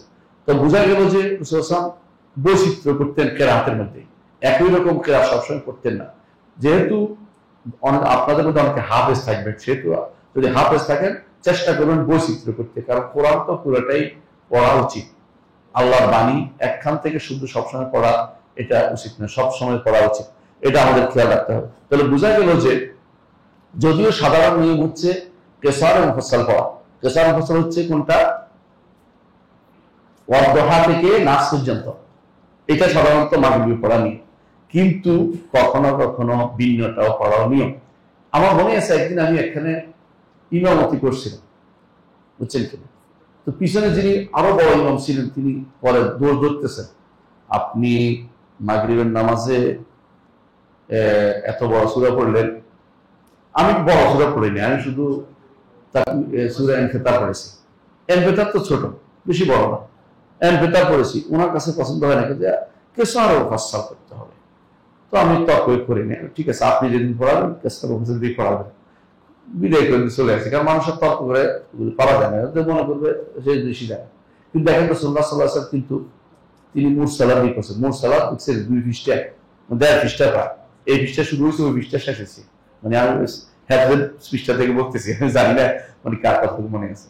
আবার রাসূলুল্লাহ সাল্লাল্লাহু আলাইহি ওয়াসাল্লাম তিনি এই সূরা আরাফ পড়েছেন, কতগুলো বড় বড় সূরা পড়েছেন। তাহলে বোঝা গেল যে যতই হোক না কেন, যতই হোক না কেন, মাঝে মধ্যে কি তা নাবুক করা এটা রাসূলুল্লাহ সাল্লাল্লাহু আলাইহি ওয়াসাল্লামের সুন্নতের অন্তর্ভুক্ত, এটা মনে রাখতে হবে। আরেকটি শিক্ষা আমরা পাই এটা যে রাসূলুল্লাহ সাল্লাল্লাহু আলাইহি ওয়াসাল্লাম তার থেকে হাদিস বর্ণনার বিষয়টি, এই সাহাবী কিন্তু এই বর্ণনাটা কাফের অবস্থায় তিনি দেখছেন, বর্ণনা করতেছেন কখন? ইসলাম গ্রহণ করার পর। ঠিক অনুরূপ কিছু বর্ণনা আমরা জানি। দেখুন, আবু সুফিয়ান রাদিয়াল্লাহু আনহু তিনি যখন কাফের ছিলেন তখন তিনি হেরাক্লার দরবারে গেছিলেন, তাই না? সেই ঘটনা তিনি বর্ণনা করছেন যখন তিনি ইসলাম গ্রহণ করেছেন। তো বোঝা গেল যে রিওয়ায়াতের ক্ষেত্রে, বর্ণনার ক্ষেত্রে যদি কেউ আগেও যদি কোনো সেটা গ্রহণ করতে পারে কোনো কথা, ইসলাম গ্রহণ করার পর যদি সেটা বর্ণনা করে, সেটা তার জন্য গ্রহণযোগ্য বর্ণনা হবে। এটা আমাদের এখানে পাইলাম যে এটা উদ্দেশ্য। আচ্ছা আসেন, এখানে আরেকটা বর্ণনা আসলে সেটা আমরা বুঝতে পারবো, সেটা কি? আমাদের হাতে সময় ইনশাআল্লাহ আছে, আমি আর লম্বা আলোচনা বাকি রয়েছে, আসল ঘটনা বাকি রয়েছে, আলোচনা বাকি রয়েছে। এখানে হাদিসের মধ্যে একটা আয়াতের মধ্যে একটা শব্দ আছে, আম খুলুকু মিন গায়রি শাইইন, আম খুলুকু মিন গায়রি শাইইন। এই আয়াতের একটা ব্যাখ্যা আছে যেটা ইমাম বাগাবী করেছেন। এই ব্যাখ্যাটা কি? তিনি বলছেন যে এই ব্যাখ্যাটাও শুদ্ধ, সেটা হচ্ছে মিন গায়রি শাইইন, অর্থাৎ বিনা কারণে। আমরা বলি না বেলাস, বুঝলি না, বেলাসে হয় না, কোনো কারণ নাই, এমনি সৃষ্টি করছে। তোমরা কি মনে করো আল্লাহ তোমাদেরকে এমনি সৃষ্টি করেছে? এটা অর্থ হতে পারে, এটা একটা অর্থ হতে পারে।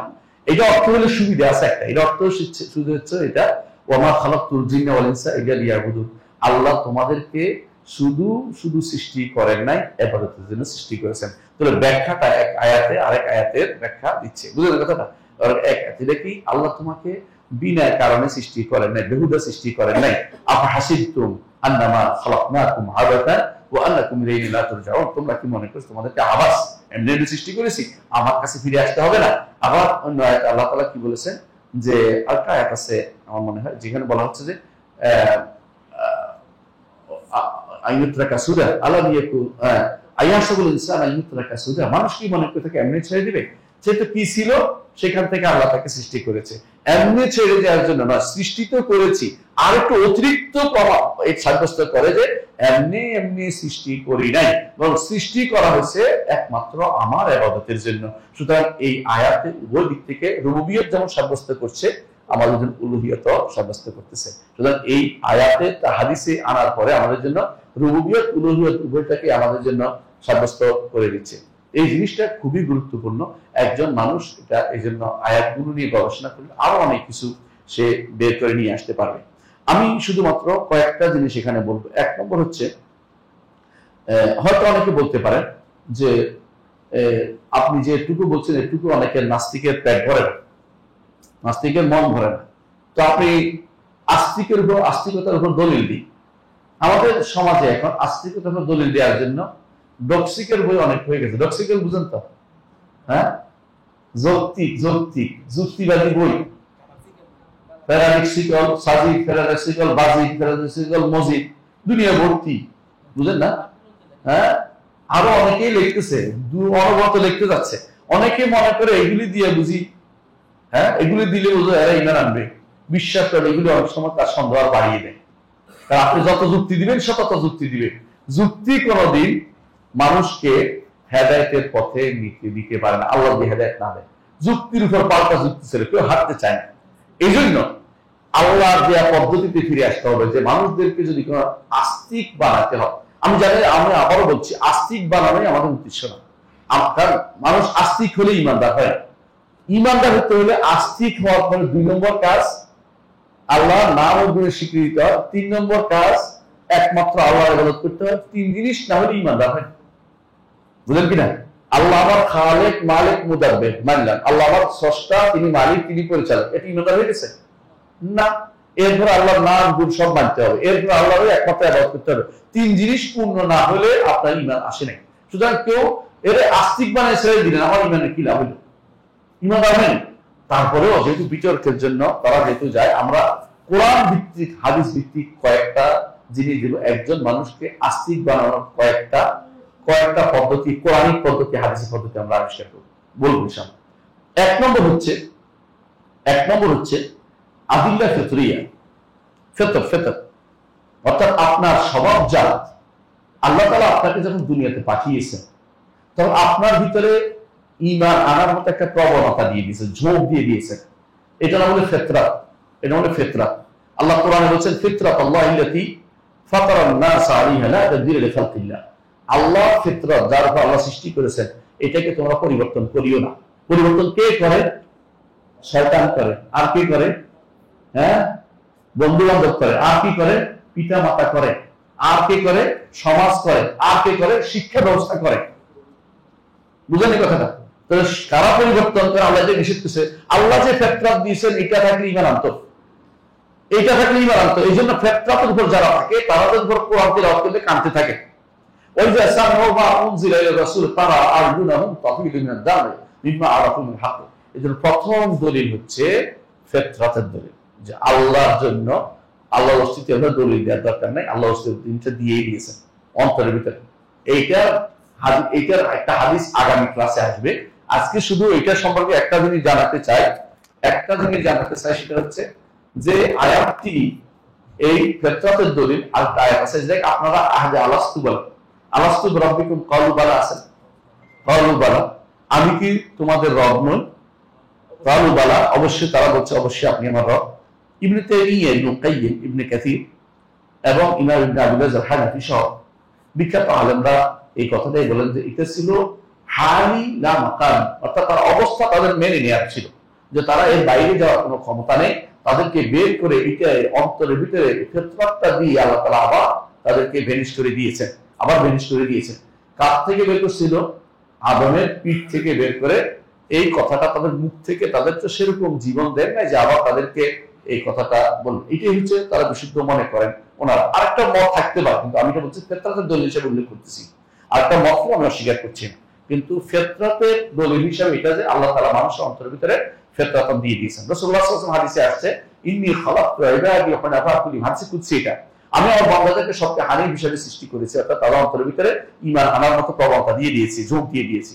আরেকটা হাদিসে আছে রাসূলুল্লাহ সাল্লাল্লাহু আলাইহি ওয়াসাল্লাম বলেছেন যে কুল্লু মাউলুদিন ইউলাদু আলাল ফিতরা, প্রত্যেকটি জন্মগ্রহণকারী শিশু ফিতরাতের উপর জন্মগ্রহণ করে। ফাআবাওয়াহু ইউহাউদানি ইউনাসসার আও ইউনাসসার, অর্থাৎ ইহুদি নাসারা বানায়, তারা পিতা মাতা বানায়, ঠিক সমাজও বানায়, ঠিক শিক্ষা ব্যবস্থাও বানায়। ফেরাউন যেটা করেছে সেটা হচ্ছে শিক্ষা ব্যবস্থা নষ্ট করেছে। ঠিক অনুরূপ অনেকে আছে শিক্ষা ব্যবস্থা নষ্ট করে দিয়ে মানুষদেরকে নাস্তিক বানিয়ে দিচ্ছে এবং বিভিন্ন মতবাদ শিক্ষা দিচ্ছে। আমাদের শিক্ষা ব্যবস্থাগুলোতে পড়ে আসার পরে মানুষদেরকে বানর থেকে আসছে বলে না, এগুলো শিক্ষা ব্যবস্থার কারণে। তো একটা ছোট বাচ্চাকে তো বানর আসলে তুই না, আমি তো মানুষ, বানর না, মানুষ তো জন্তু, আমি তো জন্তু না, সে ঠিকই বুঝবে। কিন্তু যখন শিক্ষা দরবার দিলেন, গোয়েবলসের কায়দায়, তখন কি হবে? গোয়েবলসের কায়দায় একটা কথা দরবার, মিথ্যা কথা দরবার বললেন, মহাশক্তি ওর কাছে পরিণত, আমার কাছে ইনশাআল্লাহ মহাশক্তি পরিণত হবে না। যেটা বলছিলাম যে তাহলে ফিতরাত হচ্ছে 1 নম্বর দলিল, এখানে দলিলের প্রয়োজন হয় না। এই জন্য নবীরা বলতেন আবিল্লাহি শাকুল ফাতিরিস সামাওয়াতি ওয়াল আরদ, এবং আল্লাহ তাআলা বলেন ফিতরাতাল্লাহি আল্লাতী ফাতারান নাস আলাইহা। এগুলি ফিতরাতকে উজ্জীবিত করে দেয়া, ফিতরাতকে জাগিয়ে তোলা নবীদের কাজ ছিল। 1 নম্বর দলিল। 2 নম্বর দলিল হচ্ছে ফিতরি দলিলের পরে হিসি দলিল। হিসি কি? অনুভূতি। অনুভূতির দলিল বুঝেন কিনা? আপনি দেখতে পাচ্ছেন নিজের সম্পর্কে যে আপনি সৃষ্ট, আপনি সৃষ্ট, তখন আপনি নিজে অনুভব করতেছেন যে আমার একজন স্রষ্টা আছে। আমার অভাব হলে আমি কাঁদতে আরম্ভ করি, বিপদে পড়লে আমি কান্নাকাটি করতে শুরু করে দিই। এইটা আমি স্রষ্টা হিসেবে এটা চলে না। স্রষ্টা একজন আছে যার কাছে আমার, যদি হক মাহবুদের কাছে না যেতে পারে, বাতিল মাহবুদের কাছে আপনি যান। একটা উদাহরণ দিয়ে বুঝতে পারেন। বৌদ্ধরা কি করছে? আনন্দ বলতেছে, আনন্দ হচ্ছেন বৌদ্ধের সবচেয়ে বড় শিষ্য নাম আনন্দ। আনন্দ বলতেছে যে প্রভু, ওদের ভাষায় বলছি, আমার ভাষায় বলছি, আল্লাহ মাফ করো, আমার রক্ত আল্লাহ, প্রভু আমাদেরকে স্রষ্টা সম্পর্কে বলেন। বৌদ্ধ কি বলছে? তোমার কি সৃষ্টির সমস্যার সমাধান হয়ে গেছে? মানে বৌদ্ধ নিরীশ্বরবাদ আছে। বৌদ্ধ কোনোদিন ঈশ্বরের অস্তিত্ব স্বীকার করত। বৌদ্ধ ধর্মটা নিরীশ্বরবাদ। কিন্তু আশ্চর্যের বিষয় হচ্ছে, বৌদ্ধ মরে যাওয়ার পরে তার হীনযানীরা কি করলো? মহাযানীরা কিছু আবাদত করে না, কোনো কিছু হীনযানী বেশি সম্প্রদায়, সবচেয়ে এখন বেশি হীনযানীরা যারা, তারা সবাই বৌদ্ধের আবাদত শুরু করে দিল। কারণ বেশিক্ষণ মানুষ নাস্তিক থাকতে পারে, কারণ তার অভাব আছে, তার অভিযোগ আছে, তার আবেগ আছে, কোথাও পেশ করতে সে চায়। সুতরাং বোঝা গেল যে ফিতরতকে অস্বীকার করার কোনো সুযোগ যেমন নাই, তেমনি ভাবে একজন মানুষ নিজের সম্পর্কে জানতে বুঝতে পারে যে আমি অবশ্যই নিজে সৃষ্টি করতে পারি না, যেটা আয়াতে আসছে। আমি নিজেকে, আমার অভাব আমি বুঝাইতে পারি না, আমার কারোর কাছে দ্বারস্থ হতেই হবে। সুতরাং দ্বিতীয় হলো হেসি দলিল। বুঝতে পারছি? হেসি দলিল, হেসি দলিলের বিষয়টা এই আয়াতের মধ্যে স্পষ্ট হয়েছে। এরপর আকলি দলিল, আমি আকলি দলিল, বিবেকের দলিল। বিবেকের দলিল যদি বলতে যাই তো অনেক লম্বা, আমি কয়েকটা উদাহরণ দেব। এক নম্বর উদাহরণ সম্পর্কে বলতেছি। বেদুইনকে জিজ্ঞাসা করা হয়েছিল, আপনি স্রষ্টার অস্তিত্ব সম্পর্কে একটু বলেন তো। তো বলতেছে, একজন পদচিহ্ন দেখে আমি বলি যে এখানে কি আছে, একজন মানুষ চলে গেছে। ওটের বিষটা দেখে আমি বলি যে ওটও গেছে। তো এই বিশাল আসমান জমিন, এই পাহাড় পর্বত নদী নালা, এগুলি কি প্রমাণ করে না যে একজন স্রষ্টা আছে? আমি তো এগুলি কিছু করিনি, এগুলি কেমন এখানে আসলো? সুতরাং নিশ্চয়ই এখানে একজন স্রষ্টা আছে। সে বিবেক খাটে সেটা। ইমাম আবু হানিফা রাহমাতুল্লাহকে জিজ্ঞাসা করা হয়েছিল যে আপনি বলেন তো স্রষ্টা অস্তিত্ব সম্পর্কে। সেই ঘটনা বিস্তার লম্বা ঘটনা, আমরা উল্লেখ করবো, শুধু একটুকুই বলি যে তিনি বললেন যে আমি তোমাদের এখানে আসার সময় দার্জিলিং নদী ভারতে পাচ্ছিলাম না। এমন সময় একটা গাছ হঠাৎ করে ধরে পড়ে গেল, আর গাছে কাঠ হয়ে গেল, সুন্দর একটা নৌকা হয়ে গেল, কোনো মাঝি পাচ্ছিলাম না। আমি উঠে বসছি, এটা আমার নিজে নিজে চলে ওই কাছে চলে আসলো, আর আমি চলে আসলাম। এইটার কারণে আমি হতভম্ব হয়ে দেরি হয়ে গেছে। আবু হানিফা গাঁজাখুরি গল্প বলে, এইভাবে হয় না কোনো কিছু। তো এইভাবে যদি একটা নৌকা না হইতে পারে, এই পৃথিবী কিভাবে তৈরি হয়ে গেল? তিনি নাস্তিকের এখানে এক বড় করে নাস্তিকের শেষ হয়ে গেল। বুঝলেন না কথাটা? সুন্দর একটা উদাহরণ।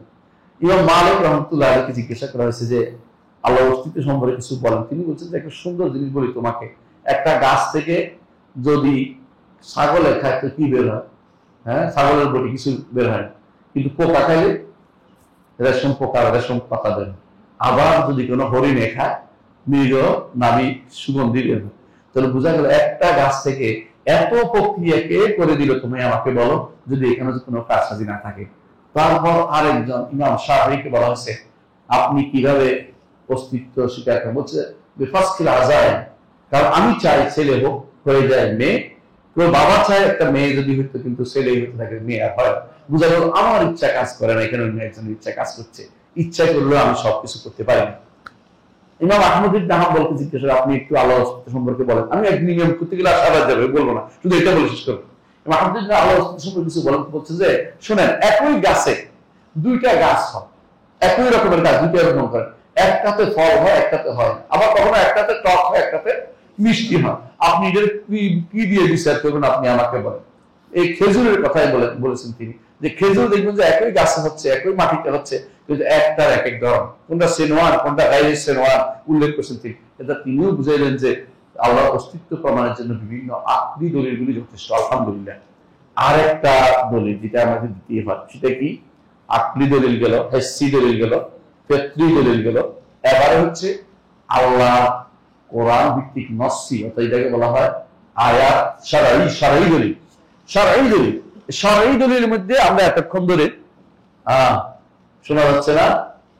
শারঈ দলিলের মধ্যে আমরা এতক্ষণ ধরে যে সমস্ত আয়াত তেলাওয়াত করি সবগুলি, এর মধ্যে দুইটা বা তিনটা আয়াত, একটা আয়াত বলবো। কোরআনে কারীমে আল্লাহ তাআলা বলছেন যে একটা আয়াত বলি বুঝতে পারবেন। কোরআন কারীমে আল্লাহ তাআলা বলছেন যে লাউ কানা ফীহিমা আলিহাতুন ইল্লাল্লাহ ফাসাদাতা, জগতের মধ্যে একাধিক স্রষ্টা থাকলে জগৎ ধ্বংস হয়ে যেত। ইলাহ করছে উনি, আল্লাহ তাআলা ইলাহ বলেছেন যে জগতের মধ্যে একাধিক ইলাহ থাকলে কি হতো, জগৎ ধ্বংস হয়ে যেত, ধ্বংস হয়ে যেত। কারণ একজন বলতো কি আমি রাত, আর বলতো আমি দিন। যদি একজনের চারজন মানতো তাহলে আর ইলাহ থাকতো না, তো মাবুদ হয়ে যেত। জগৎ যেহেতু তার জায়গায় স্থির আছে, বোঝা গেল যে কি আছে, একজন স্রষ্টা রয়েছে। কথা বুঝতে পারছি? এরকম ইমামরা কোরআন কারীমে এই দলিলটা স্পষ্ট, এই দলিলটা স্পষ্ট। রওকানা বিমা আলাদিনা বাসারতা সুবহানাল্লাহ তাআলা আম্মা ইউশরিকুন, সূরা মুমিনুন অথবা সূরা আম্বিয়া, তাও ঠিক মনে আসছে, দেখে নেবেন। তিনটি আয়াত আছে কোরআন কারীমে, আমি বলি যে এই তিনটি আয়াত মুখস্থ রাখার মতো। একটা সূরা আম্বিয়াতে, একটা বনী ইসরাঈল, আর একটা হচ্ছে সূরা মুমিনুন। তিনটি আয়াতের মধ্যে আল্লাহ তাআলা তার ওয়াহদানিয়ত, একত্ব, তিনি যে একমাত্র স্রষ্টা, এটা এমন সুন্দর প্রমাণ দিচ্ছে আপনি চিন্তা করতে পারবেন না। বুঝে আসছে কথাটা? তিনি বলতেছেন যে একটা আয়াত বলতেছেন যে ওয়ালা আলা বাদু মালাবা, যদি কোন ওয়ালা আলা বাদু মালাবা, হ্যাঁ, বলতেছেন যদি কোনো আরো ইলা থাকতো তাহলে একটা আরেকটার উপর চড়া হতো, কোনো সন্দেহ নেই। দুনিয়ার বুকে রাষ্ট্রপ্রধানরাই চায় যে যদি কোনো পৃথিবীটা পুরোটাই আমার হইতো, বুঝলেন না, একটা পৃথিবী। আর আল্লাহ তো পৃথিবীর অভাব নেই, সবটা। এইটা যদি কোনো আরেকটা আল্লাহ থাকতো তো দুনিয়া নিয়ে ঝগড়া করে দুনিয়া বরবাদ হয়ে যেত, শেষ হয়ে যেত, কিছু দেখতো। আল্লাহ যে একদম স্পষ্ট। আমি এগুলো লম্বা আলোচনা করবো না। কয়টা বললাম? 5 নম্বর প্রমাণ হচ্ছে যে 5 নম্বর প্রমাণ হচ্ছে পৃথিবীর যে সুন্দর সিস্টেমটা চলেছে, এই সিস্টেমটা আপনি চিন্তা করতে পারবেন না। পানিগুলি কোন দিকে পড়ে যাচ্ছে না, বঙ্গোপসাগর পানিগুলি ওই দিকে পড়ে যাবে কেন? পৃথিবীটা একটা সময় ধাক্কা লাগে না কেন? সূর্য তার কক্ষ মধ্যে ঘুরতেছে, এটা চাঁদের লাগে, তাদের সাথে দূরে হোক কিছুর সাথে কেন লাগে যায় না? আপনি ভালো করে জানেন যে পৃথিবীতে গ্রহ লক্ষ লক্ষ আছে এবং কোটি কোটি এরকম আমাদের পৃথিবীর মতো পৃথিবী আছে সৌরজগতে। এগুলি সবই কিন্তু আসমান জমিনের, আসমানের নিচে জমিনের উপরে মাঝে মাঝে রয়েছে।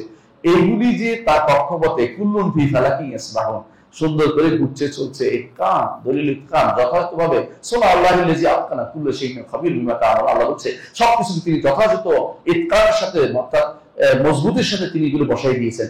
তিনি সবকিছু জানেন, কি অর্থাৎ কার কি দরকার সেভাবে তিনি পরিচালনা করছেন। একটা পোকা মাকড় পর্যন্ত তার খাবার পাচ্ছে, পাচ্ছে না? পোকা মাকড় তার খাবার পাচ্ছে। এইটা প্রমাণ করে, এইটা হচ্ছে দলিল ইতকান বলা, যথাযথভাবে সবকিছু পরিচালনা করা। এটা হচ্ছে একজন স্রষ্টার অস্তিত্বের প্রমাণ। এমনি না, আপনাদের মধ্যে যদি কোনো একজনের চোখ পিছনে দিয়ে হতো, হ্যাঁ, আরেকজনের চোখ সামনে দিয়ে হতো, কেমন হতো? দেখি সুন্দর দেখায়, কিন্তু সবাইকে আল্লাহ তাআলা কি সুন্দর যদি করেছেন। আরেকটা উদাহরণ দিয়ে বুঝতে পারেন। আমার প্রস্তাব বলছিল যদি আপনার নামটা, আপনার নাম কি? হ্যাঁ, ইব্রাহিম শব্দটা আমি একটা বাক্সের ভিতরে লিখি, বাক্সের মধ্যে ইব্রাহিম আলী বা আলী ভাই, আমি কতগুলো শব্দ লিখতাম, এরপরে মনে করতে থাকবে সারাক্ষণ। কত বারের পরে ইব্রাহিম শব্দটা আসবে একসাথে? হ্যাঁ, কয় লক্ষ বারের পরে ইব্রাহিম শব্দটা আসবে? আসবে না। জগৎ যদি কোনো পাগলের কাজ সাজিয়ে হতো তাহলে জগৎ এইভাবে থাকতো না, জগৎ এত সুন্দর সিস্টেম হতো না। ছেলে পুরুষের ঘরে, পুরুষের ঘরে বাচ্চা যেত। জগৎ সিস্টেম আল্লাহ এমন সুন্দর সিস্টেম করে দিয়েছেন, নিজাম বলে এটাকে, দলিল নিজাম। সিস্টেমের কোনো লস আপনি দেখতে পাবেন না, সিস্টেম সুন্দর চলতেছে। আমাদের তো বিদ্যুতের সিস্টেম লসের কারণে কতক্ষণ বিদ্যুৎ থাকে তখন নাই, কিন্তু আল্লাহ দেয়া বিদ্যুৎ যেটা আছে এটা কি সিস্টেম লস করতেছে? আজকে যে দিন, আজকে কত তারিখ? 22 তারিখ। 22 তারিখ সূর্য যে জায়গায় উঠছে, কিয়ামতের আগ যেখানে আল্লাহ পরিবর্তন করে দেবেন আগ পর্যন্ত ওই জায়গায় উঠবে, যে জায়গায় উঠছে ওই জায়গায় উঠবে। আমার জন্য যতটুকু এভাবে দেখবেন যে ওখানে উঠছে, ওখানে উঠতেছে, ওখানে এভাবে যাচ্ছে, একটু পরিবর্তন নাই। কেন পরিবর্তন করে না? কারণ এটা আল্লাহ তিনি যেভাবে সুশৃঙ্খল ভাবে সাজিয়েছেন, এই সুশৃঙ্খলতা আর দিতে পারবে না। কথা বুঝতে পারছি? এটা প্রমাণ করে যে আমার একজন স্রষ্টা রয়েছে, যিনি এগুলো সব নিয়ন্ত্রণ করতেছে। আসলে এগুলি অতিরিক্ত দলিল দেওয়ার দরকার হয় না, শুধু এটা বলেছি। এই জন্য ইমাম শাইখ ইসলাম মুহাম্মদ আব্দুল্লাহ রাহমাতুল্লাহ তার সালাত রাসূলের মধ্যে লম্বা আলোচনা আগে তিনি বলছেন কিভাবে তোমার রবকে চিনেছো? বলছে আয়াতিহি ওয়া মাখলুকাতিহি, তার আয়াত শারঈ, আয়াত কাউনিয়া, দুই রকমের আয়াত দেখে, ওয়া মাখলুকাতি, তার সৃষ্টি জগৎ দেখে আমি আল্লাহকে চিনতে পেরেছি, সৃষ্টিকে দেখে আমি স্রষ্টাকে বুঝতে পেরেছি। এই কথাটা একটাই, অনেক কিছু উনি একটাই বলেছেন, কারণ তিনি এর বাইরে যেতে চান, আমরা শুধু বোঝানোর জন্য বাইরে গেছি। আচ্ছা, কয়টা হলো? 5টা। 6 নম্বর হচ্ছে নবীদের নিদর্শন সমূহ। নবীরা অনেক কিছু দিয়েছে না? নবীরা দেখবেন একটা হাতে লাঠিটাই ছিল কার? মুসা আলাইহিস সালাম। ছেড়ে দিচ্ছে, সাপ হয়েছে, আবার ধরছে, হয়েছে, লাঠি হয়ে গেছে, তাই না? এরা তো জাদুঘর করে শেষে থেকে জাদুঘর সব খেয়ে শেষ করে, জাদু সব খেয়ে গেছে, শেষে বলছে না এটা জাদু না, এটা জাদু না, এটা জাদুর কাঠি না। ঈসা আলাইহিস সালাম হাত বুলে দিচ্ছে, ভালো হয়ে গেছে। এগুলি কি এমনি এমনি হয়েছে? তিনি কি যে দাবি করছেন সত্যতা, তিনি দাবি করছেন একজন পাবে, সেটা সত্য। আমার নবী মুহাম্মদ রাসূলুল্লাহ সাল্লাল্লাহু আলাইহি ওয়াসাল্লাম, তার নবুয়তের 100 উপরে তার প্রমাণ আছে নবুয়তের। আমি মুজিজা বলি নাই কিন্তু, কারণ মুজিজা শব্দটি সুন্দর না, আয়াত নিদর্শন বলছি আমি। তার হাতের আঙ্গুল থেকে পানি বের হয়েছে, কেমন? এবং তিনি যে তার এত শেষ নেই, একটা তারপরে তিনি অনেককে খাবার খাইয়েছেন, খাবার বেশি হয়ে গেছে তার সামনে।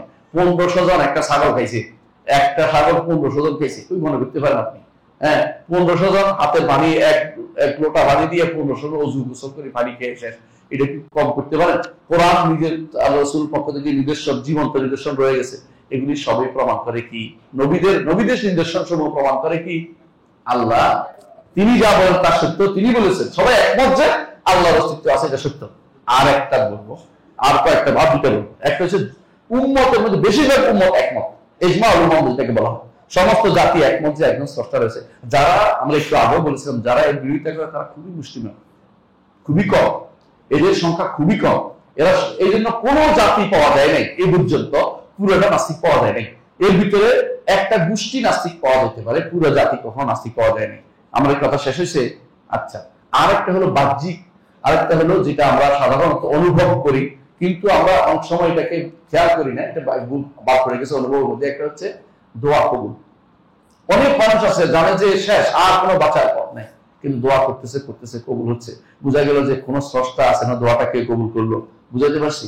এইগুলি হচ্ছে আমাদের পদ্ধতি, যে পদ্ধতিতে আমরা কোরআন এবং সুন্নাহ এবং আকল এবং আকলে সেলিম দিয়া এবং আয়াত হিসিয়া এবং শারঈয়া দিয়া আমরা আল্লাহর অস্তিত্বের প্রমাণ দিকে যাই। আমরা দার্শনিকদের নীতিতে যাই না, এবং কালাম শাস্ত্রবিদদের নীতিতে আমরা কখনো যাই না, কারণ তারা যেটা দিচ্ছে এটার মধ্যে আরো পথ অনেক লম্বা, পথের মধ্যে শয়তান বসে আছে। হ্যাঁ, ওই যে কি দুধ খাওয়ার মতো অবস্থা, বুঝলেন না? হ্যাঁ, অন্ধের দুধ খাওয়ার মতো, অন্ধের দুধ খাবে না কেন, করে বাবারে এটা আমার গলা দিয়া যাবে না। অথচ দুধ সহজে বললে হতো, দুধ পানির মতো তরল, একটু রংটা সাদা, এটা বললে হতো তো একটু বই খাইতে পারতো। যখনই বলছে হাঁস, তখন হাঁসের দিকে চলে গেছে মন, বুঝতে পারছো? এরা এরকম অনেক দূর ঘুরানোর কারণে ঈমান আনা মানুষের জন্য কঠিন হয়ে পড়ে। আল্লাহ আমাদের বুঝার তৌফিক দান করুন, এবং এভাবে হাদিসগুলোকে যথাযথ বুঝতে পারি, কোরআন আয়াতগুলো বুঝতে পারি। আল্লাহর কাছে এই তৌফিক কামনা করছি। সুবহানাকাল্লাহু ওয়া বিহামদিকা, আশহাদু আল্লা ইলাহা ইল্লা আনতা, আস্তাগফিরুকা ওয়া আতুবু ইলাইক। আসসালামু আলাইকুম ওয়া রাহমাতুল্লাহি ওয়া বারাকাতুহু।